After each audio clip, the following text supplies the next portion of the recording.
काली माँ यानी अंधकार। जब जीवन में अंधकार छा गया, जीवन में काली माँ छा गई, तब काली माँ प्रकट होती है। काली माँ को प्रकट करने के लिए सबसे सरल मंत्र है 2 अक्षर का, काली काली काली। बस। तो माँ, क्या माँ काली हमारे कर्म काटती हैं? यस, काटती है ना, वही तो काटेगी, और कौन काटेगा। भगवती आपके सारे कर्म फलों का संहार करती हैं, तो हम सब कहीं ना कहीं परेशान हैं। और इसीलिए मैं ये मानती हूँ कि ये जो समय है एक बहुत ही अच्छा समय है देवी से जुड़ने का, उनसे अपनी प्रॉब्लम शेयर करने का, उनकी कृपा पाने का। जब देखोगे ना विश्व रूप देवी का देखते हैं या भगवान का देखते हैं, तो हम कहते हैं कि यहाँ से लेकर नाभि से नीचे लेकर के 7 पाताल लोक है, और जो चक्रों की जो जर्नी शुरू होती है ना ऊपर, ये 7 स्वर्गीय लोक है। ओके, तो 14 लोक हमारे अंदर है। तो इस जो शरीर की जो मालकिन है भुवनेश्वरी, उस मालकिन को जगाएं कैसे? रीम। भैरवी को कहीं ना कहीं एक रौद्र रूप भी माना जाता है। भैरवी रौद्र रूप नहीं है, पहले तो निकाल दो। Okay. One of the aspects of her is रौद्र। जैसे हमारी मम्मी, क्या बोलोगे मम्मियों को? रौद्र रूप बोलोगे कभी? नहीं। कभी कभी प्यार से गुस्सा करती हैं तो रौद्र रूप आ गया। लेकिन है तो प्यारी प्यारी। तो भैरवी का, भैरव का अर्थ जो होता है जो आपके भय को दूर कर दे। छिन्नमस्ता यानी वो जो आपके अहंकार को खत्म कर दे, छिन्न कर दे।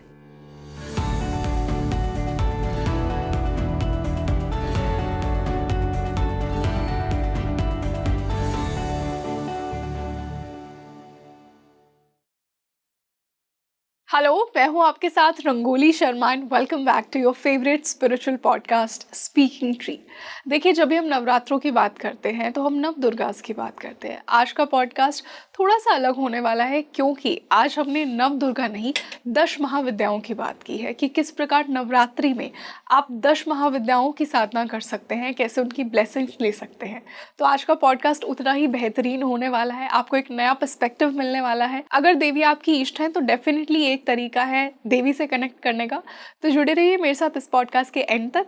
और आज की जो मेरी गेस्ट मेरे साथ जुड़ी हैं उनसे आप पहले भी मिले हैं। मैं स्वागत करना चाहूंगी साधक स्मिता वेंकटेश का। माँ, welcome to speaking tree. I am so glad to come here again, my favourite platform, because मैंने लास्ट टाइम ही बताया था कि बचपन से मैं स्पीकिंग ट्री पढ़ती आई थी जी। And every time I come to this office I feel very nice speaking tree. वाह, हमें भी बहुत अच्छा लग रहा है और आई एम श्योर कि हमारी ऑडियंस को भी उतना ही अच्छा लगेगा। जो ज्ञान आपने मुझे ऑफ द कैमरा दिया, मैं चाहती नहीं थी कि पॉडकास्ट शुरू करूं क्योंकि इतनी हमने देवी की बातें की और अब नवरात्रे भी आ रहे हैं, तो आई थिंक एक बहुत ही अच्छा समय है आपसे देवी की बातें करने का। देखिए, आज हमने एक बहुत ही इंटरेस्टिंग और यूनिक टॉपिक चुना है। जब हम नवरात्रि की बात करते हैं तो हम नव दुर्गास के बारे में सोचते हैं, लेकिन आज माँ ने मुझे बताया कि नवरात्रि में भी आप 10 महाविद्याओं की साधना कर सकते हैं। yes. बहुत ही इंटरेस्टिंग है ये बात जानने में अपने आप में। तो कैसे, किस प्रकार हम कर सकते हैं, कैसे 10 महाविद्या नवरात्रि से कनेक्शन बनाती हैं? सबसे पहले तो मैं यहाँ से शुरुआत करना चाहूँगी। पहले तो नवरात्रि के जो एग्जिस्टिंग जो कस्टम है, जो ट्रेडिशन है, वो होती है घट स्थापना। और घट स्थापना के साथ साथ हमारे यहाँ दुर्गा सप्तशती पढ़ने की भी एक ट्रेडिशन है।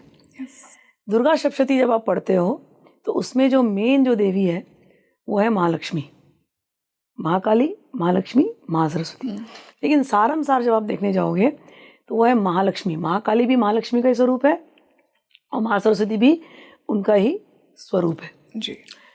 तो महाकाली, महालक्ष्मी, महासरस्वती, इन तीनों का बीज मंत्र होता है जी। ठीक है, हमारे यहाँ भगवती की पूजा बीज मंत्रों से होती है। महाकाली के 2 स्वरूप होते हैं, एक उसको कहते हैं कामाख्या, कामेश्वरी, और एक होता है संहारनी, संहार करने वाले, या संहार कहूँगी तो एक नेगेटिव सही में जाता है। भगवती को कहते हैं भवतारिणी, काली है भवतारिणी। भवतारिणी यानी हमने ऑफ कैमरा बात करी, मुक्ति कैसे मिले, मुक्ति कैसे मिले, भाई हमसे नहीं हो रहा, हमें समझ में नहीं आ रहा। इस भव सागर में, भव यानी बार बार आना, बार बार जाना, बार बार आना, बार बार जाना, बंधन में फंसे रहना, बस। तो इस भव सागर में हम आ गए हैं, निकल नहीं सकते, तो क्या करें? जिसने हमको भेजा उसी को पुकारें, हे काली, हे भवतारिणी, मुझे निकाल दे, मैं अंधकार में फंसा हूं, मुझे रास्ता नहीं दिख रहा। खाली 10 महाविद्या की पहली महाविद्या है जी। 10 महाविद्या की पहली महाविद्या है महाकाली, इसलिए मैंने यहाँ से शुरू किया। दुर्गा सप्तशती हम पढ़ रहे थे और उसमें काली को हम पूज रहे थे, लेकिन ये काली कौन है? 10 महाविद्या की पहली महाविद्या। ठीक, तो काली के बारे में थोड़ा समझ लेते हैं जी। मैंने एक नाम दिया भवतारिणी। हम संसार में फंसे हुए, भवसागर से निकलने का रास्ता नहीं, तो क्या करें? बुलाओ काली माँ, माँ काली, काली आ जाओ, माँ आ जाओ, माँ मुझे ले जाओ। तो वो माँ को आप महसूस करोगे हमेशा आपके पास है। कोई कहते काली दिखती नहीं है, तो मैं पूछती हूँ काली का मतलब क्या है? अगर मैं जनरल पूछूं, काली का मतलब काला रंग, डार्क रंग, राइट? यस। तो काला रंग तुमको दिखता नहीं है? अरे हर रात को तो आती है, हर रात्रि अंधकार होती है। तुम थके हारे, स्ट्रेस में, टेंशन में कितने भी हो तुमको वो अपने प्यार का आवरण चढ़ाती है रात्रि में, तुम सो जाते हो। तो काली आती नहीं है? बिल्कुल। अंधकार का चद्दर उड़ाती है तुमको, तुम्हारे स्ट्रेस को, टेंशन को निकाल करके ले जाती है, तुमको रात को भुला देती है कि तुम हो। सुबह उठते तो तुम्हें याद आता है मैं कुछ हूँ, मेरे को नौकरी जाना है, मैं पत्नी हूँ, मैं बहन हूँ, मैं ये सब काम करने। और रात्रि में तुम भूल जाते हो। रात्रि में तुम पूरी तरह से अंधकार में रहते हो, और उस अंधकार में जब तुम रहते हो और जो आनंद तुमको मिलता है, शांति जो तुमको मिलता है, परम शांति, कौन दे रहा है? काली, है ना? तो काली का अगर सरल अर्थ पूछो तो मुझे तो हर रात को वो दिखाई देती है, और मुझे हर रात को अपने गोद में रखती है, और हर रात को मैं सोती हूँ, मैं अपने आप को भूल जाती हूँ, मुझे एक ही चीज याद है, बस उसने मुझे पकड़ के रखा है। तो जब भगवती का एक नाम है मूल प्रकृति, ठीक है? वो मूल प्रकृति हमको दिखाई देती है दो तरीके से, प्रकाश में और रात्रि में। दो ही चीज दिखता है ना, दिन और रात। तो या तो प्रकाश है या तो अंधकार है। तो जब अंधकार है तो काली है, और जब प्रकाश है तो वो महालक्ष्मी है। इसी महालक्ष्मी का एक नाम है महात्रिपुर सुंदरी। ठीक है? जब हम पढ़ते हैं देवी अथर्वशीर्ष आता है दुर्गा सप्तशती में, तो दुर्गा सप्त अथर्वशीर्ष में एक श्लोक आता है, पिछली बार भी मैंने पॉडकास्ट में बताया था। उस श्लोक में भगवती त्रिपुर सुंदरी के पंचदशाक्षरी मंत्र का अर्थ दिया है। कामो योनि कमला वज्रपाणी गुहा, इस तरह से चलता है वो स्तोत्र। पंचदशी का वो स्तोत्र है पूरा, 2 लाइन का श्लोक। ये जो भगवती है महालक्ष्मी, इनके 2 स्वरूप जो 10 महाविद्या में आते हैं, एक है त्रिपुर सुंदरी, षोडशी त्रिपुर सुंदरी, और एक है कमला। षोडशी त्रिपुर सुंदरी है वो 4थी महाविद्या है, और कमला जो है वो 10वीं महाविद्या है। तो 10 महाविद्या के काली, त्रिपुर सुंदरी, कमला, 3 हो गए। उसी दुर्गा सप्तशती में एक ध्यान मंत्र आता है और एक बीज मंत्र आता है। वो बीज मंत्र है रीम, और वो बीज मंत्र का उसमें उसको हम बोलते हैं भुवनेश्वरी। महालक्ष्मी का ही ये मंत्र है। महालक्ष्मी के 2 मंत्र हैं, रीम और श्रीम। तो रीम जहाँ बीज मंत्र आता है वो है भुवनेश्वरी, वो है 10 महाविद्या की तीसरी महाविद्या। ठीक? तो काली हो गई, भुवनेश्वरी हो गई, षोडशी हो गई, षोडशी त्रिपुर सुंदरी हो गई, और कमला हो गई। तो 4 महाविद्या तो आप ऐसे ही कर रहे हो, बिना मतलब चारों दुर्गा सप्तशती में हम उन्हें जागृत कर रहे हैं। हम उन्हें जागृत कर रहे हैं। ठीक है?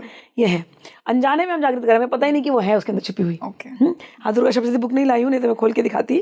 तो माँ, हमने ये डिस्कस किया कि कैसे 4 महाविद्या दुर्गा सप्तशती का पार्ट ही हैं, कि हम कैसे अननोइंगली उनसे बात कर ही रहे हैं। तो अब हम 10 महाविद्याओं को किस प्रकार सात्विक तरीके से जागृत कर सकते हैं इन नवरात्रों में, उस पर बात करते हैं। तो जैसा आपने कहा कि काली शुरुआत है, काल जहाँ से समय शुरू हो गया, तो महाकाली की हम बात करते हैं। और क्यों हमें इन 10 महाविद्याओं की किन पर्पस के लिए, लाइफ की किन प्रॉब्लम्स के लिए इन्हें जागृत करना चाहिए। अगेन बहुत सीधा सरल काली माँ का अपनी भाषा में बताती हूँ कि जब जीवन में काली माँ छा जाती है, काली माँ यानी अंधकार, जब जीवन में काली माँ छा जाती है और जब व्यक्ति परेशान हो जाता है, तब वो काली माँ प्रकट हो जाती है। समझ आई बात? काली माँ यानी अंधकार। जब जीवन में अंधकार छा गया, जीवन में काली माँ छा गई, तब काली माँ प्रकट होती है। काली माँ को प्रकट करने के लिए सबसे सरल मंत्र है 2 अक्षर का, काली काली काली। बस बस। ओके। फिर भी किसी को लगेगा नहीं नहीं इससे हो जाएगा काम, मैं कहती हूँ इससे हो जाता है। फिर भी अगर किसी को लगता है नहीं इससे नहीं होने वाला, तो उनका बीज मंत्र है, लेकिन उनके बीज मंत्र को समझना चाहिए। भगवती की पूजा बिना गुरु और बिना भैरव के नहीं होती जी। जो मैंने पहला 2 अक्षर का नाम दिया काली, ये आप दिन रात जप सकते हो। काली काली माँ, काली काली माँ, काली काली माँ कर सकते हो। जय माँ काली, जय माँ काली, जय माँ काली, ये आप दिन रात जप सकते हो। पर जहाँ बीज मंत्रों की बात आती है, 2 बीज मंत्र उनके लगते हैं। एक है क्रोध बीज का, उसको क्रीम बोलते हैं, क्रीम, और एक है उनकी आकर्षण बीज, क्लीम। ये दोनों काली का ही बीज मंत्र है, क्रीम और क्लीम। तो यदि किसी को भगवती को बुलाना है तो इन 2 बीज मंत्रों से उनका नाम लगा करके, जहाँ कहीं भी देवियों का मंत्र मिलता है उस नाम के आगे हमेशा स्वाहा लगाते हैं जी। क्योंकि देवियाँ जो है वो अग्नि, हाँ। वो अग्नि का सूचक है वो, ठीक है। तो इनके नामों के आगे स्वाहा लगा दिया जाता है। तो यदि कोई काली को बुलाना चाहता है तो गुरु के पास जाकर के गुरु से ये मंत्र लेना चाहिए। और अगर गुरु ना हो माँ तो उसको जय काली माँ जपना चाहिए, या काली सहस्त्र नाम जपना चाहिए, या काली अष्टकम जपना चाहिए। काली के जितने स्तोत्र हैं, कर्पूर आदि स्तोत्र, ये जपने चाहिए। जहाँ पर काली के बीज मंत्रों के लिए मैं थोड़ा सा बोल रही हूँ कि बिना गुरु के नहीं जपने चाहिए, क्योंकि बीज मंत्र बहुत पावरफुल होते हैं।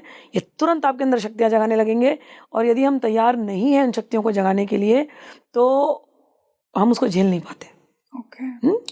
तो हमारे यहाँ तंत्र में, सात्विक तंत्र में एक इसकी पद्धति है, बिना गुरु के और बिना भैरव के देवी की पूजा यदि कोई करता है, रुद्रयामल तंत्र वगैरह में, आपके तंत्रों में हर जगह ये पढ़ोगे, बिना भैरव के यदि किसी ने देवी की पूजा करी तो वो सिद्धि नहीं मिलती। अगर सात्विक पूजा है तो भी? मंत्र में, ओनली मंत्रों की बात हो रही है, ओनली मंत्र। जी। सात्विक पूजा में जब आप पूजा करते हो, मंत्र नहीं कर रहे हो, कि आपको गुरु नहीं चाहिए, कोई बात नहीं है, आप घर में भगवती की को स्थापना कीजिए, काली सहस्त्र नाम रोज पढ़िए, और बटुक की पूजा, बस बटुक को भगवान, बटुक भैरव वो उनका सबसे छोटा 5 साल का बटुक भैरव, वो उनका फॉर्म है। हमारे यहाँ ये प्रथा चलाई गई है कि जब कन्याओं की पूजा होती है ना 9वें दिन, तो उसमें एक बटुक भैरव होना चाहिए। एक बेटे को बुलाना चाहिए किसी की भी। तो बटुक भैरव के बिना देवी की पूजा नहीं होती, प्रथा इसलिए ऐसी चलाई गई। हम क्या करेंगे, हम काली माँ को पूजा करेंगे, सहस्त्रनाम पढ़ेंगे। मोस्ट इम्पॉर्टेंट चीज जो भगवान देवी के सामने रखनी चाहिए वो है जल। जल के बिना कभी देवी की पूजा मत करना। देवी कहाँ रहती है? जल में रहती है। ओके। कामाख्या की पूजा होती है ना अम्बुवासी में, अम्बुवासी क्या होता है? बारिश की शुरुआत होती है, वो कामाख्या का जो योनि है वो जल के अंदर है, समझ में आया? हमारे यहाँ जल की ही पूजा होती है। देवी का स्वरूप अग्नि, देवी का स्वरूप जल, शिव का भी स्वरूप अग्नि होता है, लेकिन देवी का जब पूजा होता है वो खास करके जल होता है, ठीक है। तो जब कभी आप देवी की पूजा करें, जल रखें, और जल के सामने आप अपने ये काली सहस्त्र नाम पढ़ दीजिए, या काली का स्तोत्र पढ़ दीजिए, जो भी स्तोत्र आपको आते हो, या कुछ नहीं आता हो ना तो माला लेकर के बस जय काली जय काली जय काली जय काली जय काली, आपका काम हो गया। और उस जल को प्रसाद जैसे लीजिए, दूसरों को दीजिए। इसका यूज क्या है? एक तो आप भक्ति भाव बढ़ता है, दूसरा यदि आपके अंदर कोई नेगेटिविटी है, कोई आपके ऊपर कभी कुछ अविचार कर्म किसी ने कर दिए हो, तो काली का जल यदि हम घर में छिड़कते हैं सब जगह, और अपने ऊपर छिड़कते हैं, घर के बाहर छिड़कते हैं, तो कोई भी अविचार कर्म यदि हुआ हो तो वो कट जाने वाला है। वाह। मैं जब छोटी थी, 13-14 साल की, मैं अपना एक्सपीरियंस बता रही हूँ, मुझे काली माँ पे भरोसा क्यों आया। मुझे चिकन पॉक्स हो गया, फर्स्ट एक्सपीरियंस मेरा काली का। तब तक काली की पूजा कभी की नहीं थी, तो चिकन पॉक्स हो गया। तो मेरे पिताजी तभी अपने गुरुदेव परमहंस निखिलेश्वरानंद जी, डॉक्टर नानक शिमाली के वहाँ गए थे, वो उनका पहला मुलाकात था वहाँ पर। और मेरे पिताजी जब घर आए तो उन्होंने देखा मैं चिकन पॉक्स में सफ़र कर रही हूँ, तो मुझे उन्होंने काली मंत्र दिया और बोला, तो काली मंत्र कर और ये माला पकड़ और जल रखना और तू करना। मुझे और कोई विधि विधान नहीं पता, ना मैंने कोई काली भैरव किया, समझ में। मैं बोल तो नहीं हूँ कि गुरु भैरव करना चाहिए, लेकिन मेरे पिताजी से मिली तो वो गुरु परंपरा से मुझे मंत्र मिला, और मैंने श्रद्धा के साथ मैंने वो मंत्र, अब मैं मंत्र दे देती हूँ, ये अपने गुरु के बल से, ये मंत्र भगवान भैरव की कृपा से, ये मंत्र जितने सुनने वाले ऑडियंस हैं, जिनको इससे कोई भी लाभ होना है, ये मंत्र उनके हृदय में जाए।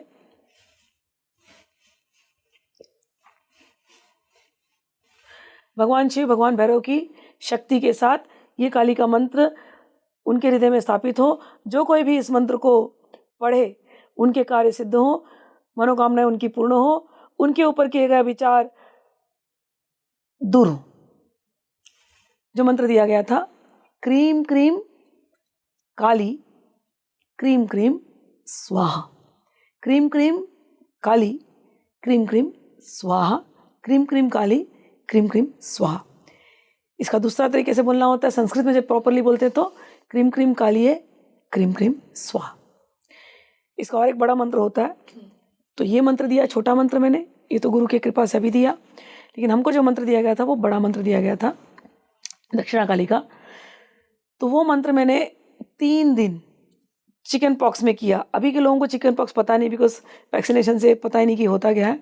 बट चिकन पॉक्स जब होता है ना, पूरे बॉडी में ना फफोले हो जाते हैं, फुल बॉडी पानी वाले फफोले, एंड इतना इच करता है, इतना इच करता है, you can't, you just want to just itch, but if you itch, आपने रगड़ दिया और वो पानी बह गया तो आपके ऊपर पूरे दाग पड़ जाएंगे, और वो दाग जिंदगी भर हील नहीं होता। आपने कभी सुना होगा चेचक के दाग, आके कभी किसी को देखा होगा फेसेस पे चेचक के दाग हो जाते हैं, कि उनके इतनी ज़्यादा चिकन पॉक्स स्ट्रॉन्ग थी कि वो दाग पड़ गए तो खड्डे खड्डे जैसे लगते, पूरे फेस, पूरा बॉडी फुट, मतलब ऐसे। तो मुझे डर भी था मन में, you are young and chicken pox हो गया, सो बेड पे। तो हम लोग नीम के लीव्स बिछाते थे, वैक्सीनेशन नहीं था उस समय पे, तो नीम बिछाना पड़ता था। नीम का लीफ रफ होता है, उस पर सोया नहीं बनता था, और खुजली हो रही अलग से, पूरे बॉडी पे वो खुजली का पाउडर लगाते थे। और उस खुजली के पाउडर में मैंने कहा सोना तो हो नहीं रहा है, और डर लगा कि फफोले हो जाएंगे तो दाग पड़ जाएगा पूरी बॉडी में। मैंने लिया माला और लगी जप करने, ऐसी जप कर रही हूँ, पहली बार जप कर रही हूँ, दब रही हूँ, मतलब हालत ख़राब थी 3 दिन, लेकिन वो पानी में पिए जा रही हूँ। यूजुअली चिकन पॉक्स 7 दिन या 10 दिन में क्लियर होता है। मेरा चिकन पॉक्स 3 दिन में फुल्ली हील्ड। एक दाग खाली यहीं कहीं तो पड़ा है, मुझे याद नहीं कहाँ पड़ा है, बस दैट्स इट। तो जब आपने छोटी अवस्था में ये मंत्र इतनी श्रद्धा से कर दिया, गुरु प्रदत्त मंत्र, तो आपको भरोसा हो गया भगवती काली है। आज भी मैं काली का मंत्र जिसको देती हूँ, जिसको भी दिया है, कभी कोई मेरे पास आते बीमार, खास करके यदि किसी कोई बीमारी है तो उनको ये काली का मंत्र करना चाहिए। रिसेंट में भी मेरे एक स्टूडेंट थे, शिष्य, तो उनके घर में किसी को बहुत मतलब एक्सीडेंट हो गया था, और एक्सीडेंट के बाद ऐसी हालत थी कि वो जिएंगे नहीं जिएंगे पता नहीं, वेंटिलेटर पे चढ़ गए थे पूरी। मुझसे उस शिष्य की मुलाकात फेस टू फेस कभी हुई नहीं है। उन्होंने मेरे स्टूडेंट, जो मेरे मेन जो है पर्सनल, उनके थ्रू मैसेज भिजवाया। तो मैंने उनको यही कहा, आईसीयू में जाके बैठो और एक ही चीज़ करना बस, क्रीम क्रीम कालिए, क्रीम क्रीम स्वाहा, क्रीम क्रीम कालिए, क्रीम क्रीम स्वाहा, और वो पानी आईसीयू में छिड़क देना थोड़ा थोड़ा, बस। उन्होंने यही काम किया। 3 दिन के बाद उन्होंने बोला, माँ बिल्कुल वो खतरे से बाहर है। और ये मैंने एक बार नहीं है, कई बार की है। तो माँ, क्या माँ काली हमारे कर्म काटती हैं? यस, काटती है ना, वही तो काटेगी, और कौन काटेगा? वो काट सकती है। इट इज़ लाइक आप सुप्रीम कोर्ट में गए, आपने कुछ स्पेशल अपील किया, तो वो लोग कभी कभी कंसीडर करते हैं ना आपके स्वभाव, आपके बाकी के क्रेडिट्स को देख करके कि कर्म भी तो हमारा पार्ट है ना, तभी तो हमारी सोल लर्न करेगी। यस, कि यदि आपने गलती कर दी, आपसे गलतियां हो गई, अनजाने में कई बार गलतियां हो जाती है ना, बिल्कुल, तो गलतियां हो गई, अनजाने में हुई, लेकिन इसके पास बाकी भी तो अच्छे गुण है ना। तो लेट अस टेक दोस अच्छे गुण, ये भारी होते हैं, इसको ये काट दो, इसको टिक कर दो, चुड़िया। ये हमारे धर्म में ये बहुत बड़ी चीज़ दी है कि भगवान के चरण कोई चला गया तो उसको अपने पापों से डर लगना नहीं चाहिए। जो पाप है, भगवती अग्नि के समान है, मैंने पहले बोल दिया, भगवती अग्नि के समान है, ठीक। जब आप अग्नि के सामने जाते हो, अग्नि में आप कुछ भी डालो और जल के राख होना है। यस, समझ में? आप चना डाल दो वो भी जल के राख हो जाएगा, आप कचरा डाल दो वो भी जल के राख हो जाएगा, सब पवित्र हो जाएगा। अग्नि सब पवित्र कर देती है। काली साक्षात अग्नि स्वरूप है, काल चिताग्नि है वो। 2 अग्नि होती, चिदग्नि और चिता की अग्नि, दोनों शब्द एक ही है, चिताग्नि चिताग्नि। तो जीते जी वो चिद अग्नि बन करके यहाँ पर है। हमने जब जब उसको याद किया, अनजाने में जो कोई भी अपराध हुआ, काली बोलते अरे डर मत, मैं हूं ना। और जब आप मर जाते हो, शरीर छोड़ देते हो, और जब ये शरीर जाता है उस चित अग्नि में, कौन ले रहा है, कौन जला रहा है? काली ही वो लपट बन करके जला रही है।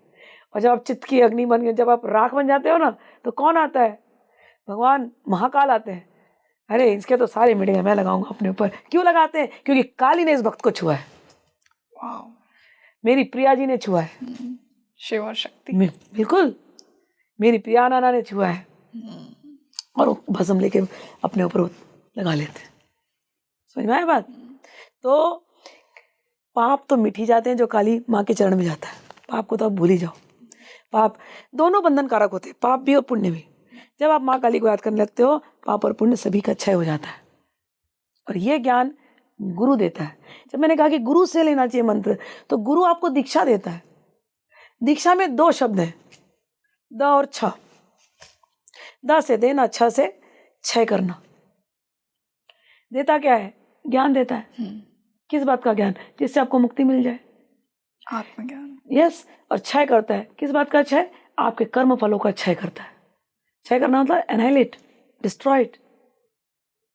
उसने आपको आत्मज्ञान दे दिया, उसने आपको काली का मंत्र दे दिया, उसने आपको याद दिला दिया, बच्चे तू ये दुनिया में अकेला नहीं है, उस माँ ने तुझे पैदा किया, वो माँ तेरा सब कुछ बदल सकती है। तो किस काल की बात करता है? किस अंधकार की तो बात करता है? देख, इतने गहरे अंधकार में भी वो चांद बन करके रहती है, तो ये शीतलता देती है।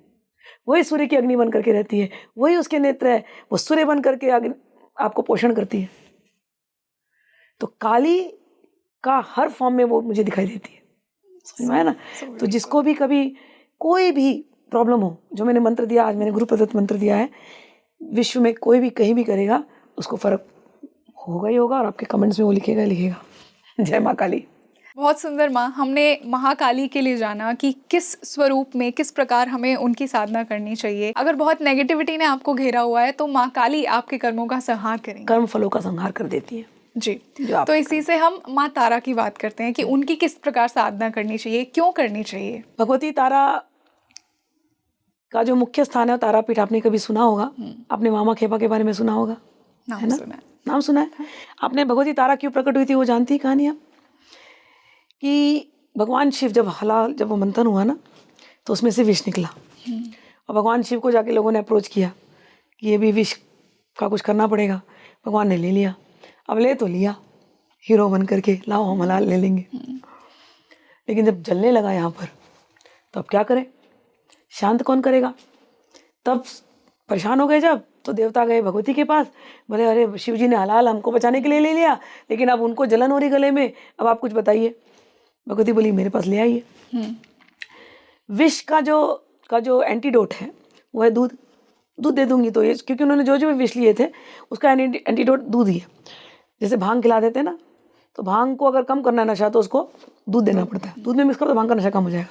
तो भगवान ने जो विष लिया हलाल, वो यही है, जो ऐसे वनस्पतियां हैं जो हमारे अंदर ये विष पे भांग टाइप्स वनस्पतियां, वीट टाइप्स, तो भगवान ने उसी को एक्स्ट्रा ले लिया था बहुत, क्योंकि जमीन में से निकली सारी। तब जब भगवती तारा के पास गए, तो भगवती तारा ने उनसे बोला अब आप छोटे बच्चे बन जाओ, और भगवान बिल्कुल बेबी बन गए गोद में। भगवती तारा ने उनको गोद में लिया, और भगवती तारा ने उनको दूध पिलाया।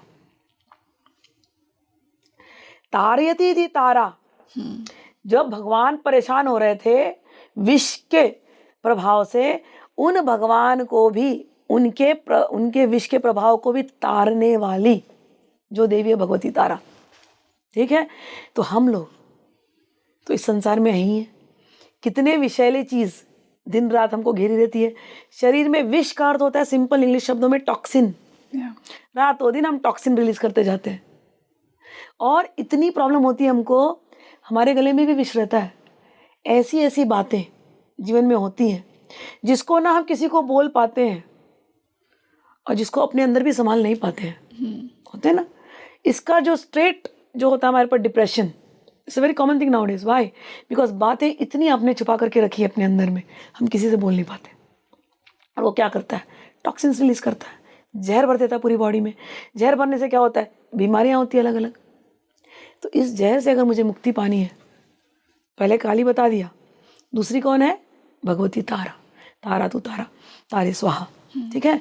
तो इनके जितनी भी महाविद्याओं का नाम बता रही हूँ, तंत्र में एक ही ये है कि जब आप मंत्र करोगे ना, तो गुरु गणपति भैरव करने के बाद ही आप कर सकते हो जी। ये हमारी परंपरा का ये रूल है। तो गुरु आपको संभाल के रखते हैं।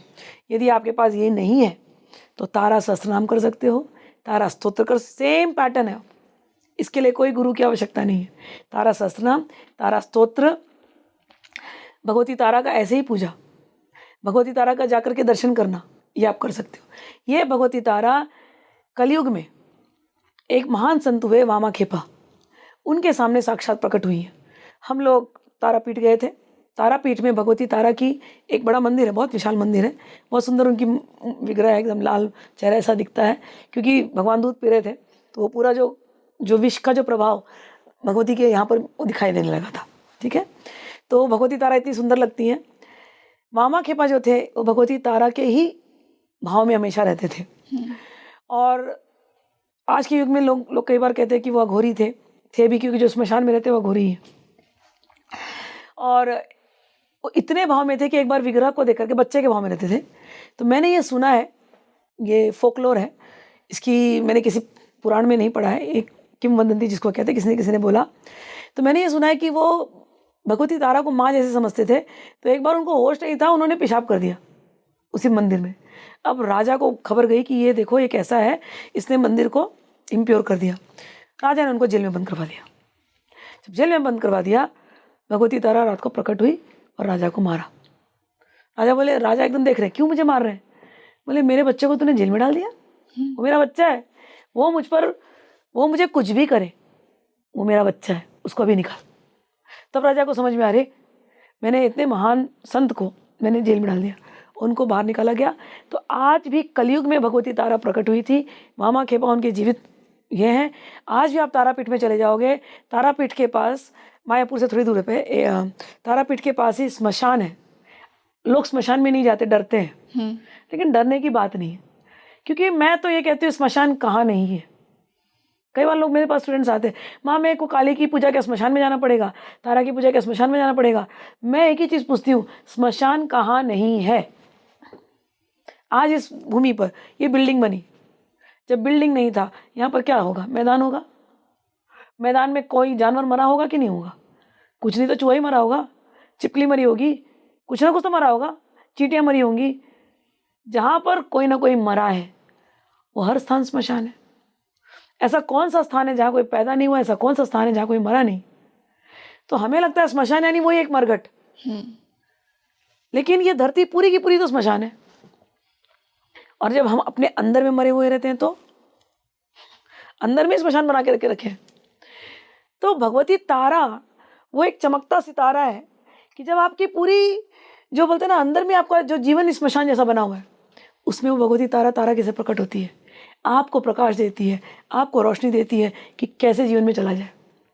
तो ये तो मैंने आपको बताया कि तारा वो जो आपके जीवन के टॉक्सिन्स को निकाल करके बाहर फेंक दे, तारा वो जो आपके डिप्रेशन को निकाल करके बाहर फेंक दे, आपके स्ट्रेस को बाहर निकाल करके बाहर फेंक दे।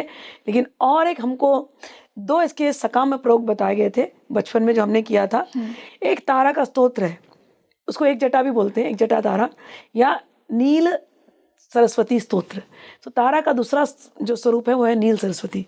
तो जिन बच्चों को मुझे पढ़ाया गया था एग्ज़ाम पास करने के लिए, और भगवती की कृपा से मैं इंजीनियर हूँ, मैंने मैनेजमेंट किया है, तो ये नील तारा सरस्वती की कृपा है और भगवती ललिता त्रिपुर सुंदरी की कृपा है कि उस नील तारा सरस्वती स्तोत्र को 5000 पढ़ने की सिस्टम दी गई थी हमको कि आप 5000 पढ़िए, ये नील तारा स्तोत्र सिद्ध हो जाएगा।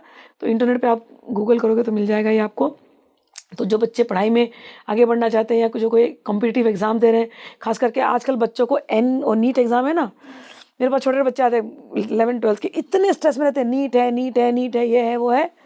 उन सबको बोलूँगी ये तारा नील तारा स्तोत्र आप पढ़ो, आपको भगवती बहुत हेल्प करेगी। ठीक है, एक ये हो गया। दूसरा एक भगवती का जो हमको बोला गया था कि जब आप भगवती की पूजा करते हो ना तो सिरहाने 2 तोला सोना रख करके चली जाती है, ऐसा किंवदंती। तो हमने तो उस लालच से भी किया था कि भैया 2 तोला सोना मिलेगा, लेकिन 2 तोला सोने का अर्थ है कि जीवन की आपकी कठिनाइयाँ हट करके आपके जीवन में खूब धन आएगा। 2 तोला सोना धनी आदमी के पास आता था उस ज़माने में, आज तो खैर सरल हो गया। लेकिन जो भगवती तारा की साधना करता है उसको धन की कभी कमी नहीं होगी।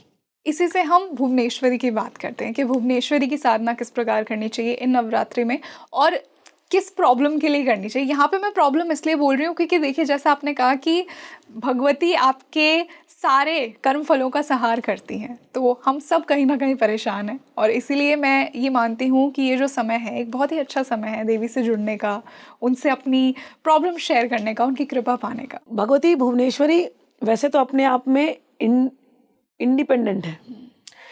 भगवती भुवनेश्वरी अगर मैं कहूँ तो 10 महाविद्या का मेन मंत्र जो है वो भगवती भुवनेश्वरी ही है। सारे मंत्र हमारे यहाँ 2 प्रणव होते हैं, एक पुरुषवाचक प्रणव होता है, एक स्त्रीवाचक प्रणव होता है, देवीवाचक प्रणव होता है। पुरुषवाचक जो प्रणव होता है वो है ओम, परम पुरुष भगवान ओम, जो निराकार ब्रह्म का सूचक है। लेकिन जब हम शाक्त की पूजा करते हैं सात्विक तंत्र में, हमारे प्रणव रीम, इसको हम लज्जा बीज कहते हैं, इसको हम माया बीज कहते हैं। माया बीज का अर्थ है कि ये पूरी दुनिया एक माया से आवरण हुआ, वो माया का आवरण चढ़ा किस मंत्र से, रीम। और इस मंत्र के पीछे एक ऐश्वर्य छुपा है, एक ऐश्वर्य वाली देवी छुपी है, वो है महालक्ष्मी। तो रीम इसने माया चढ़ाई, उस माया की वजह से हम लोग इस सतोगुणी रजोगुणी तमोगुणी दुनिया में फंस गए। दुख दर्द सब ये सतोगुण रजोगुण तमोगुण का खेल है। लाइट्स कैमरा एक्शन, पर्दा माया का, बस हम कर रहे हैं बस एक्टिंग अपने अपने रोल में, ठीक। तो इनका जो बीज मंत्र है वो है रीम। रीम, इसमें थोड़ा तात्विक समझा देती हूँ। इसमें रीम को जब बोलोगे तो ह, र, ई और डॉट, है ना, रीम। ह से होता है आकाश तत्व, ह से होता है शिव, ठीक। र से होता है अग्नि तत्व, हमारे यहाँ र से अग्नि तत्व। र से आता है रम, र से होता है राम, ठीक। जहां भी र शब्द हुआ ना उसको हम अग्नि तत्व मानते हैं, ठीक। तो शिव तत्व, अग्नि तत्व, अग्नि तत्व शिव का भी है और अग्नि की उष्मा भगवती है, ठीक। तो शिव अग्नि तत्व, इन दोनों का जोड़ा। और फिर जो ई होती है ना, ई यानी शक्ति। कभी भी आप देवी के जो मंत्र देखोगे, रीम क्रीम श्रीम, क्यों लगाया ई? जैसे हमने ई लगा दिया देवी का मंत्र हो गया, और वही रोम हो जाएगा तो शिव का मंत्र हो जाएगा, ठीक है। जहाँ पर ओ या औ आ गया तो उसमें मेल एनर्जी भी आ गई, ऐसे, ठीक है। तो मंत्रों के साथ हम खेलते हैं। तो भगवती भुवनेश्वरी का जो मंत्र है वो सभी मंत्रों का सोर्स है, बीज। पूरे भुवनेश्वरी का अर्थ है भुवनों की मालकिन, ठीक। त्रिभुवन होते हैं हमारे यहाँ, कॉन्सेप्ट है। 14 भुवन होते हैं हमारे यहाँ। 14 भुवन हमको समझ में आता है, हम भूमि पर है, भूलोक में है, इसके नीचे पाताल लोक है, अतल वितल सुतल एटसेट्रा जाता है पाताल तक, 7 लोक। फिर हम भूमि, इसके ऊपर होता है भू भुव स्वः मह जन तपः सत्यम, सत्यम ब्रह्म लोक है। तो सत्यम से लेकर के पाताल तक 14 लोक होते हैं। ये 14 लोक जो है हमारे मटेरियल वर्ल्ड है, ओके। 14 लोकों को क्रिएट करने वाली भुवनेश्वरी, इनकी मालकिन भुवनेश्वरी, ठीक। और ये जब लोक खत्म हो जाएंगे, क्योंकि चतुर्युग के बाद खत्म हो जाता है सब कुछ, ये हमारा होता है ना, एनाइलेशन होता है। तो वो जब वो एनाइलेशन हो जाएगा सब कुछ का, तो ये सब कुछ बीज रूप में जाकर के उसी भगवती के अंदर समा जाएगा। तो सारा वो एक रीम के अंदर आ जाएगा और उस भगवती भुवनेश्वरी के अंदर सब समा जाएगा। तो भुवनेश्वरी यानी जो भुवनों की मालिक, ये तो हुआ व्यापक अर्थ। भैया हमें तो नहीं समझ में आता कौन सा किधर क्या, हमारे भुवन की मालकिन। हम किस भुवन में रहते हैं? एक ये मिट्टी का घर, ये सीमेंट का घर, हमारे घर की मालकिन भुवनेश्वरी। लेकिन हम है कौन? हम शुद्ध चेतन आत्मा है। ये मिट्टी का घर आज है नहीं है, हम तो इस घर में रहते हैं जी। तो इसकी मालकिन भुवनेश्वरी। इसी शरीर में आप जब देखोगे ना, विश्वरूप देवी का देखते हैं या भगवान का देखते हैं, तो हम कहते हैं कि यहाँ से लेकर नाभि से नीचे लेकर के 7 पाताल लोक है, और जो चक्रों की जो जर्नी शुरू होती है ना ऊपर, ये 7 स्वर्गीय लोक है। ओके, तो 14 लोक हमारे अंदर है। तो इस जो शरीर की जो मालकिन है भुवनेश्वरी, उस मालकिन को जगाएं कैसे? रीम, ये उनका बीज मंत्र है। इसको भी गुरु से लेकर के और भैरव से की सिद्धि करके यदि कोई करे तो बहुत, मैं कहती हूँ ऐश्वर्य, भुवनेश्वरी से ऐश्वर्य। और किसी को घर पाने की इच्छा हो हम लोगों ने जब की थी तो मैंने तो भैया इसीलिए करी थी, खूब ज़मीन जायदाद हो। हम लोग बहुत अब छोटे थे तो चौल में रहते थे। चौल जो होता था ना हमारा, बिल्कुल ये आपके स्टूडियो जितना 400-500 स्क्वायर फीट का इतना है बस। उसी चौल के अंदर किचन होता था, उसी चौल के अंदर, बॉम्बे की चौल की बात बता रही हूँ, और उसी के अंदर नहाने का होता था। उसी में हम लोग मम्मी पापा 5 भाई बहन, दादा दादी, just imagine how many people in just one chawl. कोई बेड नहीं, कुछ नहीं, ऐसे नीचे चादर बिछाते थे, सोते थे। और ऊपर एक हमने मेज़नीन फ्लोर बना के रखा था, फल्ली का माला, उसमें जा करके एक दो जन सो जाते थे। सामान सब उसी में स्टोरेज होता था। चौल में कोई टॉयलेट नाम की चीज़ नहीं होती थी। हम टॉयलेट करने के लिए हमारा कॉमन टॉयलेट होता था। बोलते हैं ना कि लिटरली एकदम ऐसे डाउन वाले तबके से हैं। और उस समय पर जब मेरे पिताजी अपने गुरु के पास गए, गुरु कृपा बिना मंत्र सिद्ध नहीं होते, सत्य कहती हूँ। जब मेरे पिताजी अपने गुरु परमहंस निकलेश्वरानंद जी के पास गए, 2 गुरुओं का हमारे जीवन में प्रभाव रहा। एक बाबा भूतनाथ जी लखनऊ वाले, कभी इन पर भी हम चर्चा करेंगे। बिल्कुल। और इनके तो ठीक है, बाबा भूतनाथ जी जिन्होंने कामाख्या को साक्षात सिद्ध किया था, ठीक। और परमहंस निकलेश्वरानंद जी जो साक्षात सिद्धाश्रम से आए थे, ज्ञानगंज से आए थे। इस युग में जो तंत्र की जो विद्या मिली है, सात्विक तंत्र की विद्या, वो हमको इन दोनों गुरुओं से मिली है। और तीसरी विद्या मतलब श्री विद्या हमको जो मिली वो शंकराचार्य की परंपरा से मिली। मेरे पिताजी ने इन परंपराओं से दीक्षा ली है।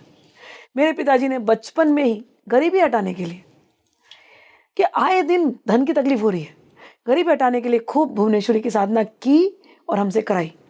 भुवनेश्वरी की साधना का जो मंत्र होता है, इसको 32 लाख इस बार जपना होता है, और 4 लाख इसका हवन मार्जन तर्पण इत्यादि होता है। जो हवन मार्जन तर्पण नहीं कर सकते उनको विधान दिया कि 36 लाख आप जपिए। अब ऑडियंस सुनती होगी तो बोलती है हमारे तो गुरु नहीं है, गुरु मिलते नहीं है। कोई बात नहीं, आपको गुरु नहीं मिलते, आप शिव जी के जप कर लो। सबके गुरु हैं, सबके गुरु हैं। आप 1.25 लाख, यानी कि 1.25 लाख आप नमः शिवाय, ओम नहीं। क्यों ओम क्यों? ओम षडाक्षर मंत्र होता है। ओम के लिए अगेन दीक्षा का प्रावधान है हमारे यहाँ। ओके। और ओम के लिए फिर रूल्स फॉलो करने पड़ते हैं। मैं अपनी बात नहीं कह रही हूँ, मैं शिव पुराण से बता रही हूँ। शिव पुराण में लिखा हुआ है क्लियर। ओम के लिए ओम को गुरु के पास जाकर के ओम नमः शिवाय की ना जो प्रोसेस होती है, पहले ओम को सिद्ध करना पड़ता है, प्रणव को, उसका 9 लाख जप होता है, फिर नमः शिवाय को जप करना होता है। भगवान शिव का पंचाक्षरी मंत्र जो होता है, पंचाक्षर में 5 अक्षर होने चाहिए, न म शी वा य, यही मंत्र है। तो जिसको अगर चलो गुरु नहीं है तो उनको मैं कहूँगी नमः शिवाय आप जपिए, इसमें आपको कोई दिक्कत नहीं होगी। और ये अगर गुरु नहीं है तो भगवान शिव को गुरु बनाइए। भगवान शिव राइट गुरु को कभी ना कभी देहधारी गुरु को प्रकट कर देंगे। तो पहले आप नमः शिवाय जपिए 1.25 लाख। भैरव जी को जपिए। भैरव जी का भी मंत्र है। अगर भैरव जी का मंत्र नहीं है तो खाली भैरवाय नमः, ओम भैरवाय नमः, ओम भैरवाय नमः, इतना बोल के भैरव जी को प्रसन्न कीजिए।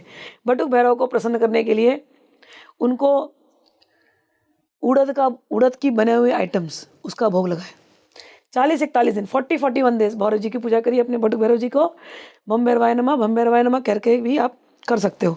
बम नहीं है, मैंने देखा कि बहुत लोग बम करते, बम भैरवाय, बम नहीं होता, भम, ठीक है। तो आप ये सिंपल मंत्र भम BHAM, भम भैरवाय नमः लगा करके बटुक भैरव की पूजा करके 41 दिन रोज कम से कम 11 माला जपिए।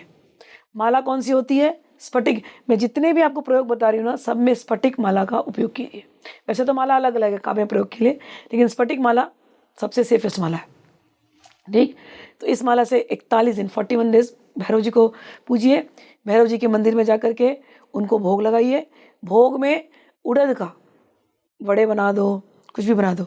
एक और प्रयोग है, अभी मेरे एक स्टूडेंट उसने बताया, उसने किया था, वो काशी का रहने वाला है।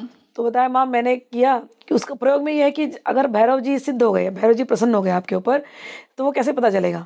तो आप रोटी लेकर के जाइए और किसी कुत्ते को दीजिए, रोटी पे खूब घी लगाइए, कुत्ते को दीजिए। अगर कुत्ते ने रोटी ले लिया तो भैरव जी प्रसन्न हो गए। वाओ। और सच में ये होता है रियल में। ये हमको लगता है कि क्या बोल रहे हैं, लेकिन मैंने भी ट्राई किया इसको। मैंने बचपन में किया ये सब, टोटके कहते हैं इनको। तो बहुत साल के बाद मेरे स्टूडेंट ने बताया माँ ऐसा हुआ कि मैं रोटी लेकर के गया, रोटी मैंने खिलाया और तभी तो मुझे रियलाइज़ नहीं हुआ, लेकिन जब हम बात कर रहे थे तो कुत्ता सडनली सामने से आया, एक कुत्ता। तो भैरव जी अगर आप पे प्रसन्न है ना, तो वो साइन देते हैं कि कुत्ता आपके पास आएगा, कुत्ता आपको प्यार दिखाएगा। वे जो भक्ति वाले कुत्ते से बड़े चिढ़ते हैं, लेकिन हम तांत्रिक तो कुत्ते को बहुत प्यार करते हैं। भाई कुत्ते ने आकर के प्यार दिखा दिया, मतलब भैरव जी आकर के प्यार दिखा करके गए। भक्ति वाले क्यों चिढ़ते हैं? आपने कई बार लेक्चर सुने होंगे, बहुत मेरे पास आते हैं ऐसे शॉर्ट्स आते हैं कि कुत्ता नहीं पालना चाहिए, कुत्ता पालोगे तो ऐसा हो जाएगा वैसा हो जाएगा, सब बहुत कुछ बोलते हैं। घरों में नहीं पालना चाहिए, कुत्ते को बाहर ही रखना चाहिए, तो वो डरते कुत्तों से, कुत्ते को टच नहीं करना चाहिए, बहुत सारी बात ऐसी निकली हुई है। तो जिसकी जैसी आस्था, सबकी आस्था को नमन है। गीता में भगवान ने एक ही बात कही है कि मैं श्रद्धा के रूप में रहता हूँ। तो यदि भक्ति वाले जो हैं वो अगर उनकी ऐसी आस्था है तो उनके लिए वो आस्था, उसको नमन है। हम तंत्र वाले हैं तो हम भैरव को पूजते हैं, तो हमारे लिए कुत्ता पूजनीय है। कुत्ता से ज़्यादा लॉयल कुछ है नहीं। कुत्ता हमको सिखाता है कि अपने मास्टर को कैसे पूजना चाहिए। कुत्ता एक भी क्षण के लिए अपने मालिक को छोड़ता नहीं। मालिक दुत्कार भी दे ना कुत्ते को, फिर भी कुत्ता उसके पास आता है। ऐसे ही है कि जब हम संसार में जी रहे हैं, हमें लगता है कि भगवती हमें देख नहीं रही है, लगता है कि भगवती हमको शायद दुत्कार दी है, लेकिन फिर भी हम भगवती को नहीं छोड़े। भैरव हमको ये सिखाते हैं। तो भुवनेश्वरी की पूजा के लिए भैरव सिद्धि बहुत आवश्यक है। मैंने सिंपल पूजा बता दी ताकि मन में किसी के ये ना हो। तो जब आप नवरात्रि शुरू करेंगे, शिव की पूजा कर लीजिए, भैरव जी की पूजा कर लीजिए, भुवनेश्वरी के मंत्र का अनुष्ठान ले लीजिए और आप कीजिए। आपको जरूर जो आपकी इच्छा है, भौतिक इच्छा, और हमको जब मैंने किया था घर पाने के लिए, वो आपकी इच्छा पूर्ण हो जाएगी। भुवनेश्वरी भुवन देने वाली देवी। ओके, तो माँ इसी से हम माँ त्रिपुर सुंदरी की बात करते हैं। जितना मैं जानती हूँ 10 महाविद्याओं में से सबसे ज़्यादा जो जागृत है कहीं ना कहीं आज के समय में, वो माँ त्रिपुर सुंदरी हैं। तो उनकी किस प्रकार साधना करनी चाहिए और क्यों करनी चाहिए? देखो, अभी हमने भुवनेश्वरी पूरा किया, तो भुवनेश्वरी तो बीज मंत्र रीम है, और उससे जो नेक्स्ट जो लेवल जो होती है वो है भगवती ललिता त्रिपुर सुंदरी। तंत्र में उनका दूसरा एक नाम है षोडशी त्रिपुर सुंदरी, और इनसे जो विद्या जुड़ी है वो है Shri Vidya. And Shri Vidya is the central Vidya to all Mahavidyas. जो भगवती षोडशी के हैं उनकी साधना करने के लिए तो आपको गुरु के से ही करना चाहिए लेकर के। श्री विद्या साधना, उनका मंत्र दिया नहीं जा सकता ऐसे। लेकिन कोई ललिता त्रिपुर सुंदरी को यदि प्रसन्न करना चाहे तो वो ललिता सहस्त्र नाम कर सकता है।